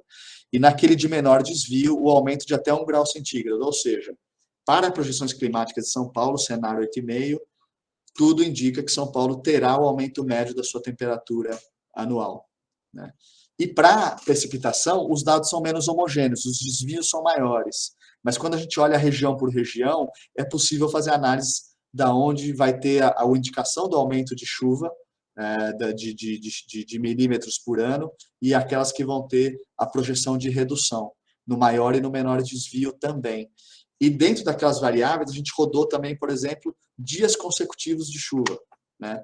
Que é super importante. Então, aqui a gente tem aqui, ó, o cenário de aumento e diminuição da precipitação anual e o aumento de número máximo de dias consecutivos sem chuva no ano, sempre maior e menor desvio. E aqui é um dado super importante por si só, para a gente falar de política agrícola, para falar de segurança hídrica, para falar de abastecimento de água, para falar de bem-estar humano, porque a gente sabe que com maiores temperaturas, por exemplo, as pontas da pirâmide demográfica sofrem mais, os mais jovens e os mais velhos. Então, sobrecarregando possivelmente a infraestrutura pública de saúde. E todos esses dados estão disponíveis na Rede ZE. E vejam como esses dados nos convocam a revisitar aquelas cartas das diretrizes. Tudo está disponível na Rede ZE já de antemão. Então, nesse momento, eu estou dizendo aqui que São Paulo, então, foi capaz de ver o presente nas cartas síntese dos dados socioeconômicos, capaz de projetar o futuro nas cenarizações nas projeções climáticas. Então, era hora de fazer análise integrada, juntar as coisas para fazer a proposta de zoneamento. E aí nós fizemos tudo isso com as 12 secretarias. E aí, na hora de fazer a análise do território, nós encontramos um desafio. Cada um daqueles indicadores tem uma unidade própria. São unidades que vêm do indicador. Um indicador, por exemplo, de vegetação é onde a vegetação está. Você pode até olhar ela por bioma, Mata Atlântica, Cerrado, né? O indicador de qualidade da água é o ponto de medição, é o rio. A gente generalizou alguns desses dados para a bacia a montante, para poder ter um olhar mais territorial, ou de um território mais extenso. E assim vai. Outros indicadores sociais, às vezes, a base é o município. Então, eram várias unidades que estavam entrando na rede ZE, na capacidade de análise do ZE, e era preciso achar uma unidade de análise que fosse comum às secretarias. E eu não preciso dizer para vocês, que são da geografia, aí começou a briga. Porque nós, da Secretaria de Infraestrutura e Meio Ambiente, a nossa melhor unidade, aquela que a gente gosta mais, é as unidades de gerenciamento de recursos hídricos, que são aquilo que depois a gente consolida nos comitês de bacias, as bacias hidrográficas do Estado de São Paulo. Ou até o próprio bioma, né? Mata Atlântica, Cerrado. A Secretaria de Habitação, a unidade deles, se a gente for da maior para menor, a metrópole diz algo, a região metropolitana diz algo, né? Mas o município é sempre aquela unidade totalizadora para saber a razão de domicílios versus domicílios em favela, ou de outros problemas habitacionais, cortiço, áreas irregulares, né? De irregularidade fundiária. Mas, na verdade, o que eles gostam mais é a escala do fenômeno em si. Aonde está a favela? Aonde está o cortiço? Né? A agricultura é igual. A agricultura, para eles, é a unidade produtiva, é a propriedade. Ou a mancha de ocupação do território de uma determinada cultivo agrícola. Né? A extensão da cana no território paulista. A extensão do cultivo do feijão. Né? Ou os escritórios regionais. E aí foi difícil achar uma coesão política para uma unidade que desse essa uniformidade. E aí, então, foi eleito as regiões administrativas, que é uma divisão que todas as secretarias utilizam. Então, nós utilizamos a RAs para dar uma coesão política, para analisar aquelas informações que a gente acabou de visitar, que são informações ambientais, sociais e econômicas. E aí, aqui eu trouxe um exemplo desse processo de análise. Então, por exemplo, para a resiliência à mudança climática, eu vou usar o primeiro mapa como exemplo, que a gente, olhando a RA de Franca, dessa bola aqui em violeta, a gente vê o predomínio da classe amarela, intermediária. Né? Então, em que pese a presença de outras classes, a extensão territorial maior é amarela. Na segurança hídrica, olhando a região administrativa de Sorocaba, a predominância é a classe verde. E assim foi. E isso nos permitiu a gente fazer um agrupamento por similaridades. Então, vou tomar a atenção de vocês para essa região 1 aqui, que ela soma a região administrativa central, a região administrativa de Ribeirão Preto, a região administrativa de Franca e de Barretos. Essas RAs foram todas olhadas daquele jeito que eu falei. E aqui a gente começou a ver similaridades. Veja que em todas as diretrizes, elas alcançam um cenário muito parecido. né? Muito parecido. E aí, nesse momento, o peso foi dado pelos fenômenos que são mais de caráter regional. A gente, nesse momento, ignorou um pouco aquelas particularidades. A gente foi buscar as similaridades. Isso permitiu que a gente diminuísse as 16 RAs em 9 agrupamentos, né? Em especial aqui no Centro-Oeste, nesse grande recorte. A gente teve um cuidado de não quebrar as regiões metropolitanas, que são estruturas de governança do território que têm uma responsabilidade grande, né? A gente se esforçou para nada ficar quebrado no meio. E é importante dizer que as RAs também não quebram nenhum município no meio. O limite municipal fica preservado. Então, a gente partiu para a análise dessas similaridades e agrupamentos. Aqui um exemplo na RA de Santos, onde a gente foi analisando uma por uma, mantendo a capacidade da multiscalaridade e da rastreabilidade. Então, por exemplo, na resiliência às mudanças climáticas, a gente vê que há um predomínio da classe intermediária amarela na resiliência. E aí, lembrando, a gente consegue visitar o indicador e saber por que amarelo, por que laranja. Então, a extensão territorial predominante é amarela, e na hora da cenarização, a gente tem a presença das praticamente 3 das 4 classes, né, nessa RA, e a gente foi, então, sendo capaz de ver a predominância regional, mas sem perder as singularidades. A gente foi aí fazendo essa análise por cada um daqueles agrupamentos. Aqui na segurança hídrica, igual. Então, a gente tem aqui o predomínio da classe intermediária amarela, mais uma vez, mais uma presença importante de insegurança da pior classe, aqui de Guarujá, indo para Bertioga e na Santos Continental, também na região de São Vicente, Santos Ilha também, óbvio, e aqui também na cenarização, a distância, né, a situação de distanciamento. E aí nós fizemos na salvaguarda da biodiversidade da mesma forma, predomínio das classes, sem perder a capacidade de ver as singularidades, e fizemos isso também analisando os critérios climáticos. Então, a gente foi olhando carta-síntese, projeção, cenarização e projeção climática. Então, aqui um exemplo para Santos, o range de menor desvio de temperatura aponta para essa região um cenário de ou a temperatura, no maior desvio, perdão, vai aumentar 1,84 graus centígrados ou 2,66. E no menor desvio, 1,14 a 1,39. Ou seja, para Santos, segundo os modelos climáticos globais, referendados pela ONU, pelo IPCC, com a ajuda do INPE, a gente sabe que está agendado para essa região, no mínimo, um aumento de 1,14 a 2,66. E assim nós fizemos também para a precipitação. Então, aqui a redução de precipitação na região. Então, no maior desvio, de menos 3 a 774, e no menor desvio, menos 808 a menos 160. Então, a gente foi sendo capaz de avaliar cada uma das regiões a partir do fenômeno mais regional de predomínio até as singularidades. E isso foi sendo anotado pela equipe, que é o que a gente foi chamando de questões-chave.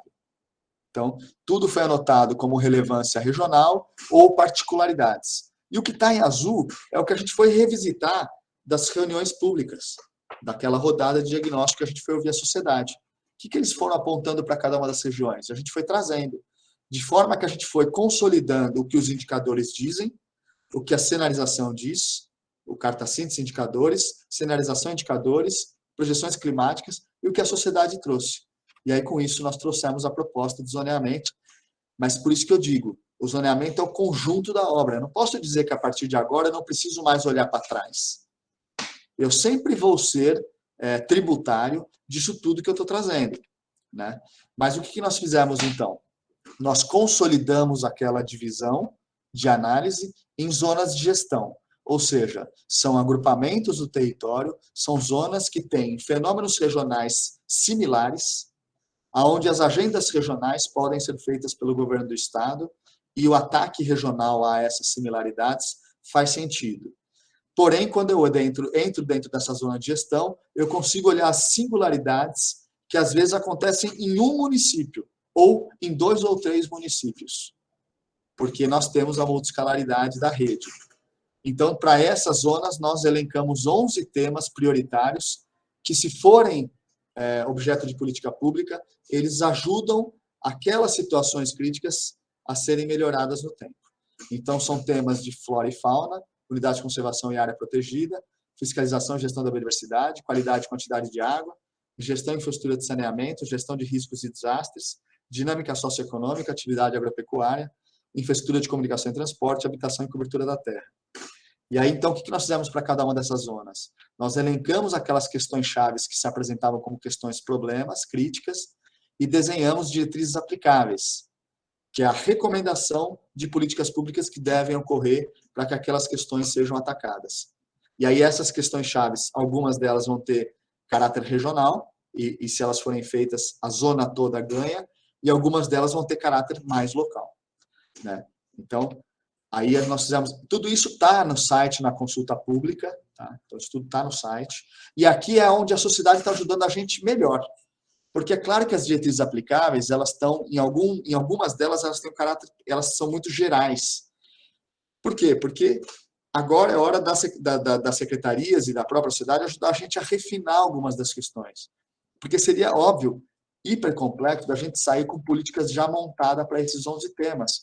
Como se o ZE, então, dispensasse a necessidade de uma política de habitação. Como se ele dispensasse uma política de riscos e desastres naturais. Não, ele está dizendo que esses temas são importantes nessas regiões, que questões que têm que ser atacadas com uma mínima moldura, que temas que podem ajudar, para que quando essas políticas forem feitas, elas possam absorver do ZE, atender ao ZE e entender que elas estão ajudando numa maior coesão regional e numa maior sustentabilidade do território. Tudo isso está sendo pensado numa estratégia de implementação que tem que atender à multiscalaridade. Eu trouxe aqui o exemplo da habitação, uma política habitacional. Então, a gente tem uma diretriz aplicável, por exemplo, que, inclusive, ela é parte de diretrizes que estão nos PDUIs, em especial o PDUI da Baixada Santista e São Paulo. Então, consolidar e aplicar a metodologia de identificação, quantificação e qualificação das necessidades habitacionais e sua distribuição no território para subsidiar a formulação de políticas públicas integradas e a concepção de projetos de intervenção. Por quê? Porque a gente ainda tem, às vezes, uma disparidade entre aquilo que o Estado entende como necessidade habitacional e os municípios classificam. Então, esse exercício já está sendo feito pela CDHU, em parceria com a UFABC, na Baixada Santista, para tentar uniformizar nomenclaturas de análise de déficit habitacional. Consolidar e integrar dados de assentamentos precários, definir linhas programáticas. E aí, isso, se a gente imaginar a aplicação, o que nós vamos ver? O sujeito vai entrar ali na zona. Então, vamos supor que essa política vai ser desenhada para Santos. Então, ele vai entrar na zona 7 da Baixada Santista, ele vai conseguir entender que lá há esse problema, né? Porque vai estar nas diretrizes aplicáveis, vai estar na questão-chave, vai estar apontado. Ele vai entender que a habitação ela está considerada na Carta Síntese da Resiliência, que quando eu faço políticas habitacionais, tirando as pessoas da área de risco, tirando pessoas de áreas de inundação e enchente, eu estou contribuindo para um território mais resiliente. E a gente vai entender também que a habitação ajuda no combate às desigualdades regionais. Mas na hora de eu desenhar a política habitacional, na hora de eu ir para a escala do empreendimento, da escala da intervenção, outros tantos dados são importantes e que eu não posso achar que só o dado regional me dá conta. Então, eu posso, por exemplo, fazer a política habitacional revisitando o índice de perigo de escorregamento, inundação e suscetibilidade à erosão, a presença de infraestrutura no território, como é que estão a presença dos domicílios em favelas ou em área de risco, como que já está historicamente o atendimento de HIS nessa região, presença ou não de unidade de conservação, para saber se a habitação está pressionando áreas protegidas, se eu estou numa zona de amortecimento, se há cobertura vegetal nativa, se eu estou ali, a ocupação habitacional está pressionando a presença da vegetação, como é que está a densidade demográfica, se a habitação já é alvo de uma agenda regional, como uma região metropolitana, se quando eu tenho esse domicílio em área de risco em favela, como que é esse domicílio quando eu cruzo ele com o indicador da máxima precipitação anual em 5 dias consecutivos? Será que eu privilegio as áreas que já estão agendadas a ficar em maior risco? E aí, nesse caso, eu estou atendendo a multiscalaridade da agenda regional que eu fui capaz de consolidar, mas respeitando que o fenômeno da política habitacional é atacado numa própria escala. E a gente está pensando isso, inclusive, fortalecendo as agendas existentes, em especial a coexistência com os demais instrumentos. Então, a gente está pensando essa implementação, pensando já que o ZE não está sozinho no território. A gente chega agora, a gente se entende com uma roupa bonita, bem feitinho para a festa, mas não estamos sozinhos. Então, nós estamos reconhecendo outras políticas E aqui alguns exemplos do como a gente está pensando. Então, por exemplo, com os PDUIs. O PDUI ele é feito com base no Estatuto da Metrópole, ele tem que ser feito. E ele faz o seu macrozoneamento com uma outra classe de análise do território. O que importa para o PDUI é entender o uso e ocupação do solo, e ele vai dar diretrizes regionais para tentar uma coerência regional entre os municípios. E veja que ele vai classificar o território em territórios de preservação ambiental, urbanização, consolidação urbana, diversificação e adensamento. Essas são as classes que foi utilizado no macrozoneamento do PDUI da região metropolitana de São Paulo. O ZE não fala de classes de uso. O ZE não está dizendo, a gente não está olhando o território, olhando se ele está sendo usado pelo urbano ou pelo rural. A gente está dizendo que, independente se é urbano ou rural, é importante entender se esse uso ajuda a segurança hídrica, se esse uso ajuda ou não a resiliência à mudança climática, se esse uso ajuda ou não a desigualdade regional. A gente está olhando por critérios de desempenho que a gente pretende atingir. Então, a gente também está saindo de uma ideia de nomenclaturas clássicas de zoneamento para tentar apontar o que esses próprios zoneamentos devem enxergar e olhar para, quando ele falar da preservação ambiental, o que ele pode tirar de partido da salvaguarda da biodiversidade. Como é que ele consegue olhar a consolidação urbana a partir de dados de segurança hídrica, a partir de dados de resiliência às mudanças climáticas? Então, a gente trata de dados e funções diferentes, e alguns PDUIs a gente está ajudando a fazer o macrozoneamento. Passamos a manhã de hoje discutindo o zoneamento da APRE, da região metropolitana do Vale do Paraíba, Litoral Norte, região metropolitana de Franca e Ribeirão Preto, e região metropolitana de Piracicaba e Jundiaí. Então, a gente já está ajudando a fazer o zoneamento. Mas outros zoneamentos já estão feitos. Então, a gente está imaginando que o ZE pode ser entendido como um aprimoramento na hora da definição das ações das funções públicas de interesse comum. Então, é possível que a função habitação seja feita com outros critérios ambientais, como a gente mostrou. Que a função saneamento atenda aos critérios que o ZE também já levantou. E as diretrizes possam ir se aproximando, não só pelo planejamento, mas pela ação. E assim nós fizemos, por exemplo, em Campinas. Campinas, nós ajudamos a fazer o mapeamento de forma que a área estratégica para a ação metropolitana de conectividade, ela usou os dados do ZE de biodiversidade. E isso já está na proposta que está sendo passada pelo escrutínio público da PDUI de Campinas. Então, o PDUI de Campinas já utilizou a base do ZE. Verdade que o de São Paulo também, porque esse zoneamento metropolitano, a diversificação de interesse ambiental usou os dados também dos serviços ecossistêmicos. E a gente está influenciando também políticas econômicas. Nós estamos fazendo uma parceria com a Secretaria de Desenvolvimento Econômico e o próximo edital de arranjos produtivos locais, se tudo der certo, o próximo edital de apoio aos arranjos produtivos locais vai usar a base do ZE para que os arranjos produtivos também apresentem critérios ambientais na hora de fazer os seus investimentos. E assim está sendo feito também nos polos de desenvolvimento econômico. Os planos de desenvolvimento econômico sustentáveis, feitos aí pela Secretaria de Desenvolvimento Regional, no Pontal do Paranapanema, no Vale do Paraíba e no Vale do Futuro, mas em especial o Paranapanema e Vale do Paraíba, que estão sendo feitos agora, o diagnóstico, eles estão usando o diagnóstico do ZE. E a gente, então, está buscando a sinergia entre as nossas diretrizes e as diretrizes que esse plano vai dar. E esse plano vai ter linhas de financiamento, ele vai apontar o que a Secretaria de Desenvolvimento Regional e Desenvolvimento Econômico vão ter que investir nessas regiões. Então, a gente já está fazendo uma integração maior por origem. Então, a ideia de orientação do ZE, mesmo que ele ainda não esteja sendo, que ele não foi aprovado, ele já está sendo pensado dessa forma. Na gestão costeira, da mesma forma.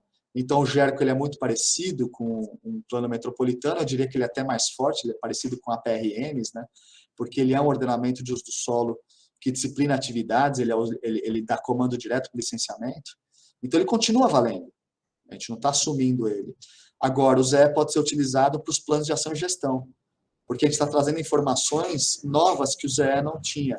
Então, na revisão dos zoneamentos, o ZE pode ajudar, e na aplicação das diretrizes e o monitoramento, o ZE vai ajudar naquilo que a gente está entendendo como estratégico. E o mesmo para mananciais, para a revisão dos seus zoneamentos, que continuam válidos, são de comando e controle, né, indicam o licenciamento, a gente não está superando eles, mas a gente está dando diretrizes estratégicas que podem ajudar em novos planos de desenvolvimento e proteção ambiental, os estudos dos PDPAs, novas APRMs na revisão dos zoneamentos, projetos estratégicos e assim por diante. Assim como planos de manejo, da mesma forma, de unidade de conservação. Em especial, estamos fazendo um piloto com a APA Cabreúva, Cajamar e Jundiaí, para que eles tenham um espaço na rede ZE, para que os dados ajudem na gestão das APAs, na relação das APAs com os municípios. Para a gestão municipal, a gente imagina que o ZE ajuda em várias questões. Imaginem vocês, tirem São Paulo, Campinas e Santos da cabeça e pensem os outros 640 municípios que tem uma fragilidade enorme na gestão pública municipal, esse conjunto de bases de dados, o que ajuda para se fazer planos diretores e outros planos, né? O que ajuda a fazer planos diretores que se entenda numa inserção regional e que leve em consideração outras informações ambientais, sociais e econômicas. Então, a gente reconhece que o plano diretor e a lei de parcelamento e usurpação de solo é uma exclusividade do município, é uma atribuição exclusiva, dada pela Constituição e Estatuto da Cidade. E ele orienta e disciplina a usurpação de solo em caráter local. Ele vai definir o que é urbano, o que é rural e harmonizar os usos. O Zé não vai atropelar isso, mas ele apresenta uma base multitemática que ajuda no diagnóstico e prognóstico temático para fazer esses planos e que ajuda nas diretrizes regionais e locais, para o território se entender numa escala regional e para fazer aspectos locais, considerando desafios contemporâneos. Inclusive, a rede ZE ela é feita em formato aberto. Então, se o município tiver de deixar o mapa de zoneamento dele aberto na rede, se você consegue entrar na rede ZE, puxar os mapas nossos e puxar o mapa do município. Aqui tem 3 planos diretores exemplares, aqui São Paulo, Avaré e Presidente Prudente, para mostrar, inclusive, que as escalas e classificações são muito distintas, né? E a gente imagina que ajuda os investidores, porque eles vão ser capazes de olhar a priori, de antemão, as questões críticas e potencialidades do território, numa base de informação importante, que, em geral, eles pagam também grandes recursos para as consultorias para fazer as avaliações de impactos e tudo mais. Inclusive, apontar de antemão para o licenciamento aonde que o investimento dele traz convergências com o ZE, no sentido das diretrizes. Para a ciência, pesquisa e controle social, também. Muita coisa que a gente não conseguiu ver é porque não há indicadores. Então, a ciência pode ajudar, trazendo informações para que a gente possa ver novas questões. A ciência pode ajudar, contribuindo com a gente com novos usos das diretrizes do zoneamento, né? Acompanhando e fazendo controle social a partir do momento que essas informações são abertas.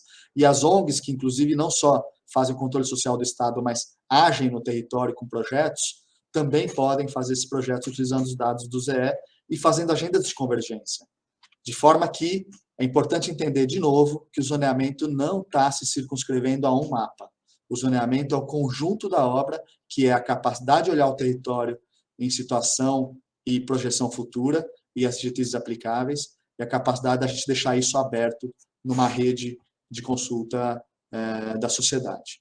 Nós estamos num processo de consulta pública que abriu em dezembro do ano passado, quando apresentamos o ZE no Consema, e nós estamos ocupando todo o mês de fevereiro, março, um pedaço de abril, com muitas reuniões. Fizemos 9 reuniões temáticas pelo Estado, que são as 9 zonas, de novo ouvindo os comitês de bacias convocando as pessoas, prefeituras, setores econômicos e sociedade civil, numa média que nos animou de mais de 100 pessoas por reunião, tá?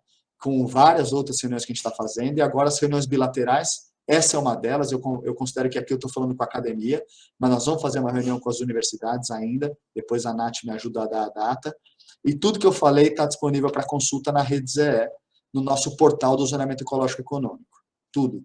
Não tem nada que não está lá. Relatórios, vídeos que explicam tudo que eu estou falando, vídeos curtos que explicam as diretrizes dos coordenadores temáticos, tudo para que as pessoas consigam entender melhor o zoneamento.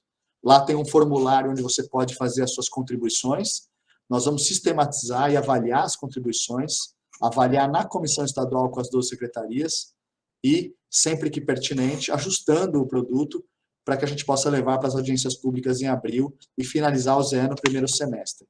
Tudo isso foi feito com vários funcionários públicos do Estado de São Paulo, de carreira, com a Comissão Estadual do ZE, representando as 12 secretarias, e com vários técnicos que eu tenho o prazer de trabalhar junto. A Natália é uma delas, que coordena tecnicamente o ZE, geógrafa, e várias instituições do Estado de São Paulo. Aqui, por último, não sei se vai ser possível mostrar, acho que vai. Deixa eu ver aqui. Que era o funcionamento da Rede ZE. Deixa eu ver se eu consigo aqui. Acho que não está rodando aqui. Vamos ver.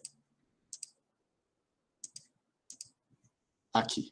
Então, aqui é o funcionamento da rede ZE, que vai tomar mais 2, 3 minutos da minha apresentação. Peço desculpa pelo hipertempo que eu ocupei de vocês, mas a rede ZE, para nós, é parte integrante do zoneamento. O zoneamento não pode ser entendido sem ela. Então, aqui a forma de entrar. Então, no browser, você vai lá e entra pela página da Secretaria de Infraestrutura e Meio Ambiente do Estado. Lá está muito destacado o portal ZE. Então, está lá, ZE, consulta pública. Então, você consegue entrar no acesso à rede ZE.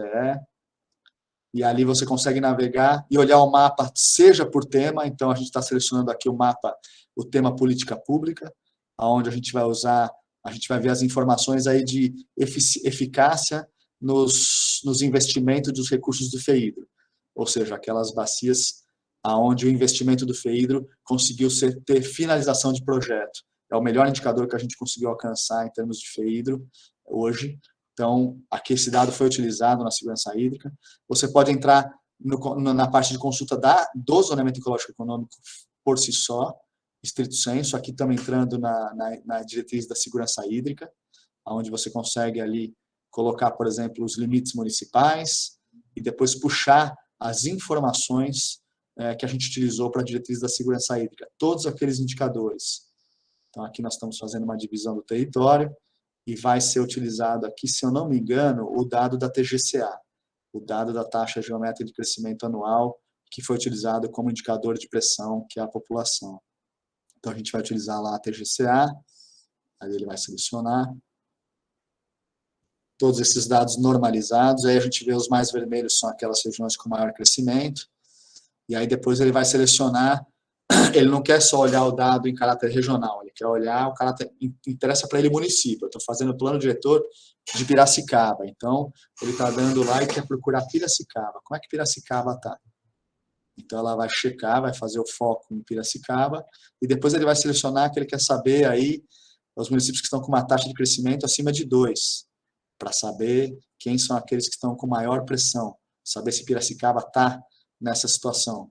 Então, ele está lá selecionando, vai fazer o filtro, ok? E aí vai aparecer então no mapa só aqueles que estão com taxas acima de 2. Isso se minha visão estiver melhor, se não é um oculista amanhã. Então ele vai lá, vai puxar o filtro, aí apareceu. E é super importante que a gente tenha aí o metadado, né, que é onde você vai lá, sabe na informação quem é o responsável pela informação, que ano que essa informação foi gerada, para que, inclusive, gerar uma maior integração entre os geradores de dados e informações. O ZE não apresenta só em mapas únicos, a gente tem essa aí que a gente consegue ver mapas simultâneos. Aí são informações climáticas, não de mudanças climáticas, mas da normal climatológica, e esses mapas se sobrepostos seriam muito confusos de ver. Então, você consegue ver os fenômenos simultâneos. Conforme você arrasta o mapa, todos os outros mapas vêm em conjunto, para que você possa fazer uma análise paramétrica mais inteligente. Aí, uma conjunção de informações, onde traz mapa com gráficos em barra. Aí são informações aí de maré e ressaca no estado de São Paulo desde a década de 60, a gente organizou esses dados. Aí você sabe em que praia, em que dia do mês e que ano esse dado foi coletado, e olhando ali o município simultaneamente, numa informação chave para a gestão costeira e para planejamentos de municípios costeiros. Aí sim os dados de projeções climáticas, consolidados a cada 2 anos, à esquerda, precipitação, à direita, temperatura, onde você consegue ver em cada território paulista o maior e menor de desvio por ano. Então, é uma rede de diálogo com a sociedade, onde você consegue ver por dashboards, mapas.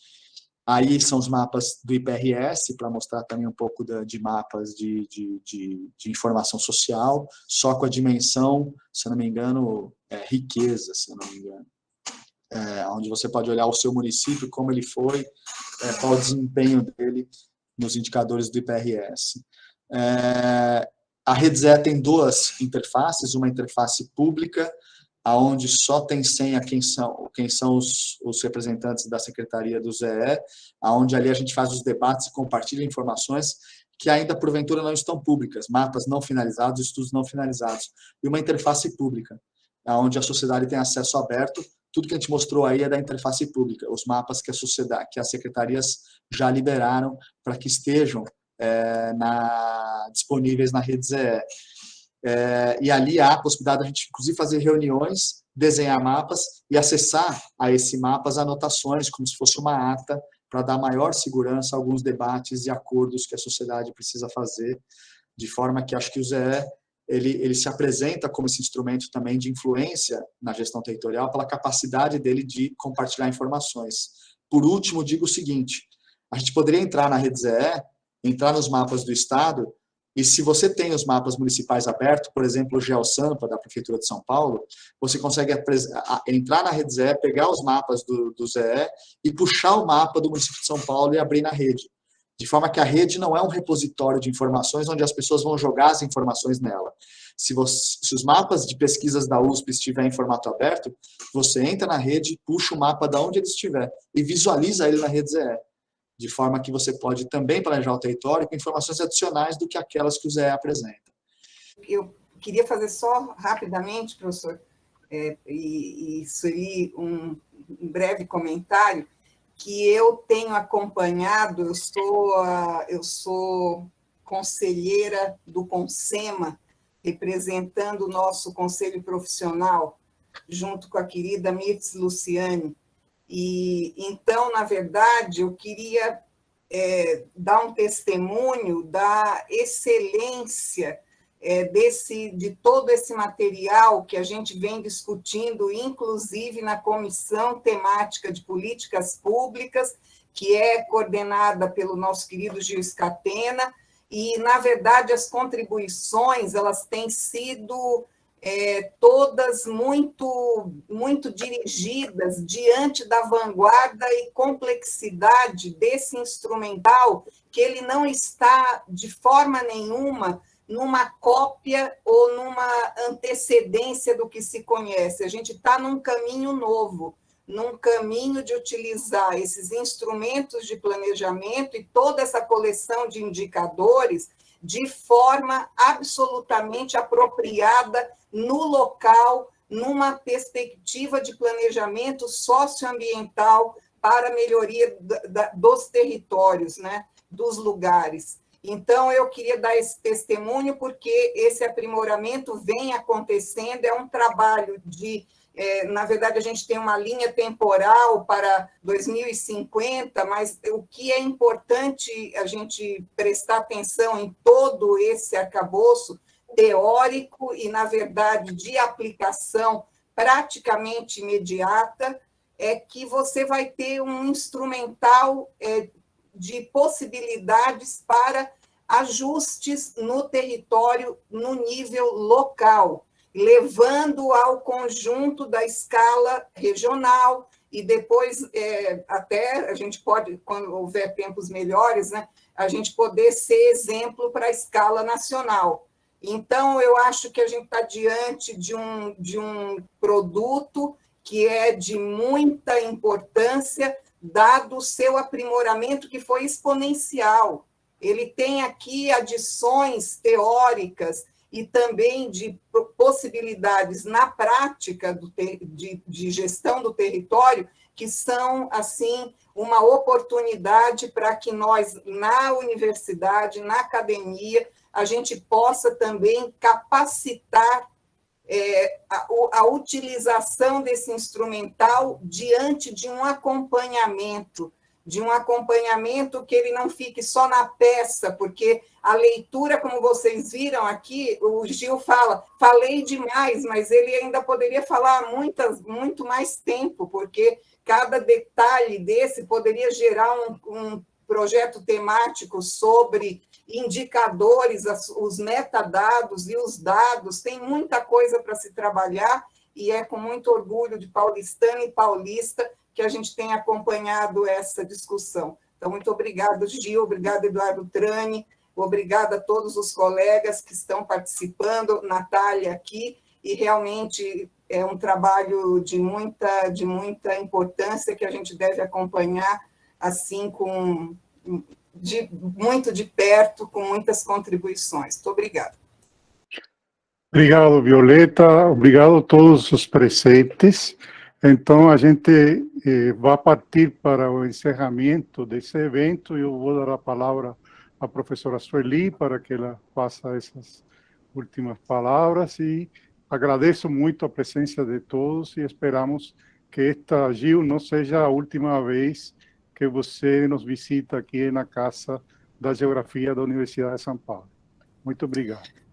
Obrigada também, Gil. Também acho que se alguém quiser fazer algum comentário, assim, acho que pequeno, porque o tempo avançou um pouco, mas é muito válido. Eu queria agradecer muito, eu imagino, a trabalheira que isso é.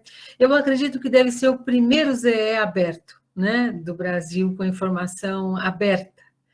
Isso, independente das questões que possam envolver decisões e reflexões críticas sobre o rumo que o Estado vai tomar, como é que isso vai se dar, isso está possível na mão das pessoas. Isso eu acho que leva no nosso entendimento a uma qualidade, né, da informação e da comunicação pública muito rara no Brasil, né? Muito rara. Apesar de que sabemos que o Geoportal, o GeoSampa já foram iniciativas também robustas e potentes na mesma direção. Outros estados também têm parte da informação muito pública, mas a complexidade que se apresentou aqui para nós, com essa novidade de alguns temas que a gente não tinha informação, como a resiliência climática, essa informação espacializada que a gente possa manejar e fazer outras reflexões, eu acho que ela é pioneira, né? Eu acho que ela é rara e bastante pioneira. E parabéns à equipe, né? Porque eu sei o que trabalheira e enfrentar um estado complexo, pronto, quantos planejamentos já feitos, quantas formas de pensar o território, quantas que poderia ser assim um encontro no sentido do encontro mesmo, do conflito, e tentando dialogar, bom, então o que é mais? Se eu não posso ser, talvez, já existe um zoneamento, quais contribuições o Zé traz? Se não existe zoneamento, então o Zé pode ser uma contribuição ao zoneamento, no plano diretor, tal. Muito, muito inteligente, né? Muitas inteligências aí envolvidas, provavelmente, de todos que colaboraram.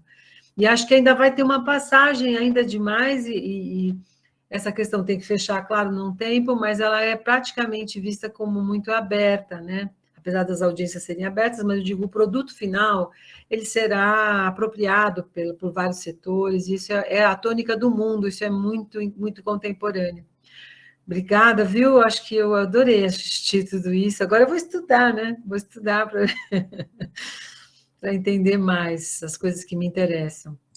Obrigada. Manuel, quer fazer também uma... Bianca, Emanuel? Gostaria de falar, na realidade, umas 3 ou 4 coisas depois da sua belíssima fala, né? Agradecer ao professor Juiz Catena pela exposição muito didática.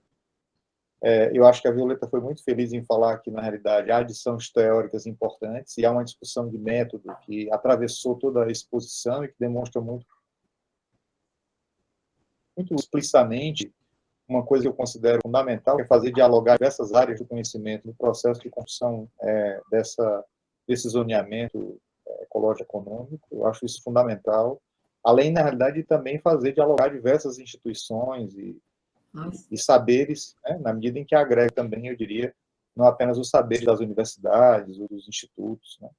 E uma outra coisa que eu considero fundamental, assim, a segunda coisa que eu diria, é o fato de você ter ressalvado constantemente que isso foi feito por um corpus, que é um corpus ligado ao Estado, formado de técnicos que há muito tempo trabalha, no momento em que a gente tem a destruição do Estado e, de certa forma, também uma perspectiva de abominação daqueles que trabalham, você ressalvar isso tão fortemente na sua exposição. Eu acho isso fundamental. E a terceira coisa é a felicidade de a gente ainda poder, nesse país, pensar para daqui a 30 anos, né? A destruição que a gente vive e pensar a partir dessa perspectiva do planejamento. Com todas as críticas que isso possa implicar, preciso que nós o façamos, né? Então, eu vejo isso também como um ato de resistência, como se dissesse, olha, ainda há possibilidade de construir outras coisas, né? E por isso eu os parabenizo, né, a você, né, particularmente, Gil, mas ao fazê-lo, faço a todos aqueles que fizeram parte dessa equipe, nesse imenso esforço de inteligência coletiva, né? Eu acho que esse é o nosso papel nessa história. Né? E dizer, por fim, que você tem uma fala muito bem articulada, poética, né? Consegue agregar muito as pessoas com as quais você dialoga. Isso é muito difícil para pessoas que trabalham um pouco nessa função que você agora ocupa. Né? É uma outra qualidade que eu considero fundamental, porque ela agrega, ela acolhe, e, ao mesmo tempo, ela possibilita o diálogo. Uma vez mais, muito obrigado. Bianca?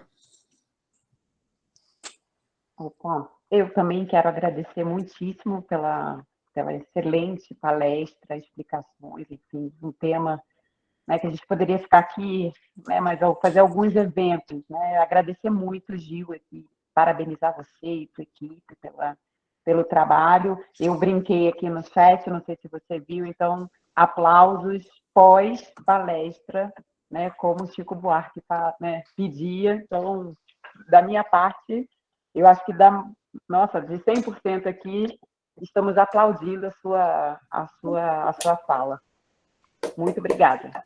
Eu não podia deixar de puxar a sardinha para a parte da cartografia. Eu achei muito, muito pertinente as articulações, a concepção teórica, o que o Manuel estava falando, esse transitar. E uma questão que é fundamental, que você ressaltou muito, que é muito difícil fazer uma conciliação entre diferentes temas, especialmente quando você mistura territórios que têm dimensões e configurações diferentes.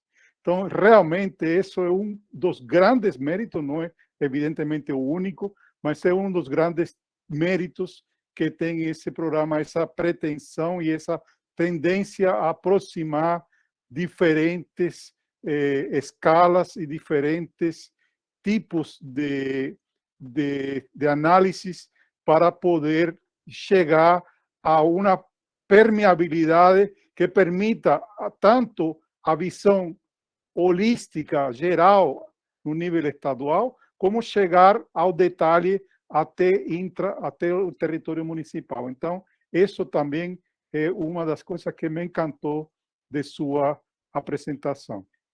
Muito obrigado. Pode falar, Gil, fique à vontade. Não, é que eu não queria só não ter a chance de dar um último relato aqui Eu falei que vocês foram generosos no início, né? E agradeço a generosidade do olhar do durante e desse pós. A gente tem a certeza absoluta, acho que ninguém tem mais a certeza do que nós, a Natália, que é uma admirável profissional, geógrafa da carreira pública aqui, a gente conhece tudo por trás, a gente sabe que tem uma série de questões que, para repensar um zoneamento, provavelmente por nós, esse zoneamento só sairia em 2040, porque a gente ia ficar melhorando, não ia ter fim, né? E aí é o planejamento infindado. Então, a gente sabe que, a partir de agora e de todo o processo, as críticas, elas devem ocorrer, elas vão ocorrer, tem vários lugares de onde elas podem vir. Mas eu queria só agradecer a capacidade de vocês olharem aquilo aonde o Zé hoje consegue trazer de contribuição, começando pela fala da Sueli no sentido daquilo que o Zé se propõe como aberto, como um pouco mais contemporâneo no sentido do diálogo com os vários instrumentos e tentar se acomodar nesse espaço de uma visão mais global do Estado de São Paulo, do ponto de vista de qualidades. A fala do Manuel que pessoalmente me toca, que é essa visão de nós estamos aqui apostando no planejamento, estamos apostando que, né, importa olhar o futuro, importa o papel do Estado, importa fazer coisas, né? E que a gente lutou nesse caminho, nessa trincheira aí, nessas possibilidades. E das falas agora, né, também da Bianca e do Reinaldo, no sentido da complexidade que a gente mexeu das informações, que ao mesmo tempo é um perigo, porque ali reside a maior possibilidade do erro, mas que ao mesmo tempo ali é pagar tributos a um Estado que reúne informações há muitos anos para entender seu território. E dispensá-los é um problema, mas se perder neles é um outro problema. E a gente tentou achar um caminho viável para porque os indicadores que a gente utilizou valorizam as áreas que geram os indicadores, que também são áreas públicas, também são áreas que estão aí fazendo políticas públicas. Então, estar com vocês hoje aqui é de um orgulho profundo para nós poder estar aqui, ter esse olhar generoso de vocês. Se vocês me permitem pedir que vocês divulguem, para que com maior consulta pública mais fortalece a gente dentro do próprio governo e dentro do processo, que as críticas venham, vamos lá, esse é o jogo. Agradeço assim profundamente pela noite de hoje, por poder reencontrá-los, Viô e outros parceiros, de falar do ZE, contar com esse olhar generoso e desejar a vocês assim um ótimo final de noite. Eu não quis falar tanto, não era para ocupar, para não receber crítica, não. É porque é difícil falar de tudo isso de forma muito sintética. Mas eu agradeço esse espaço e desejo a vocês uma boa volta para casa, um bom descanso. Super obrigado por estar aqui com vocês, viu? Agradeço pela equipe.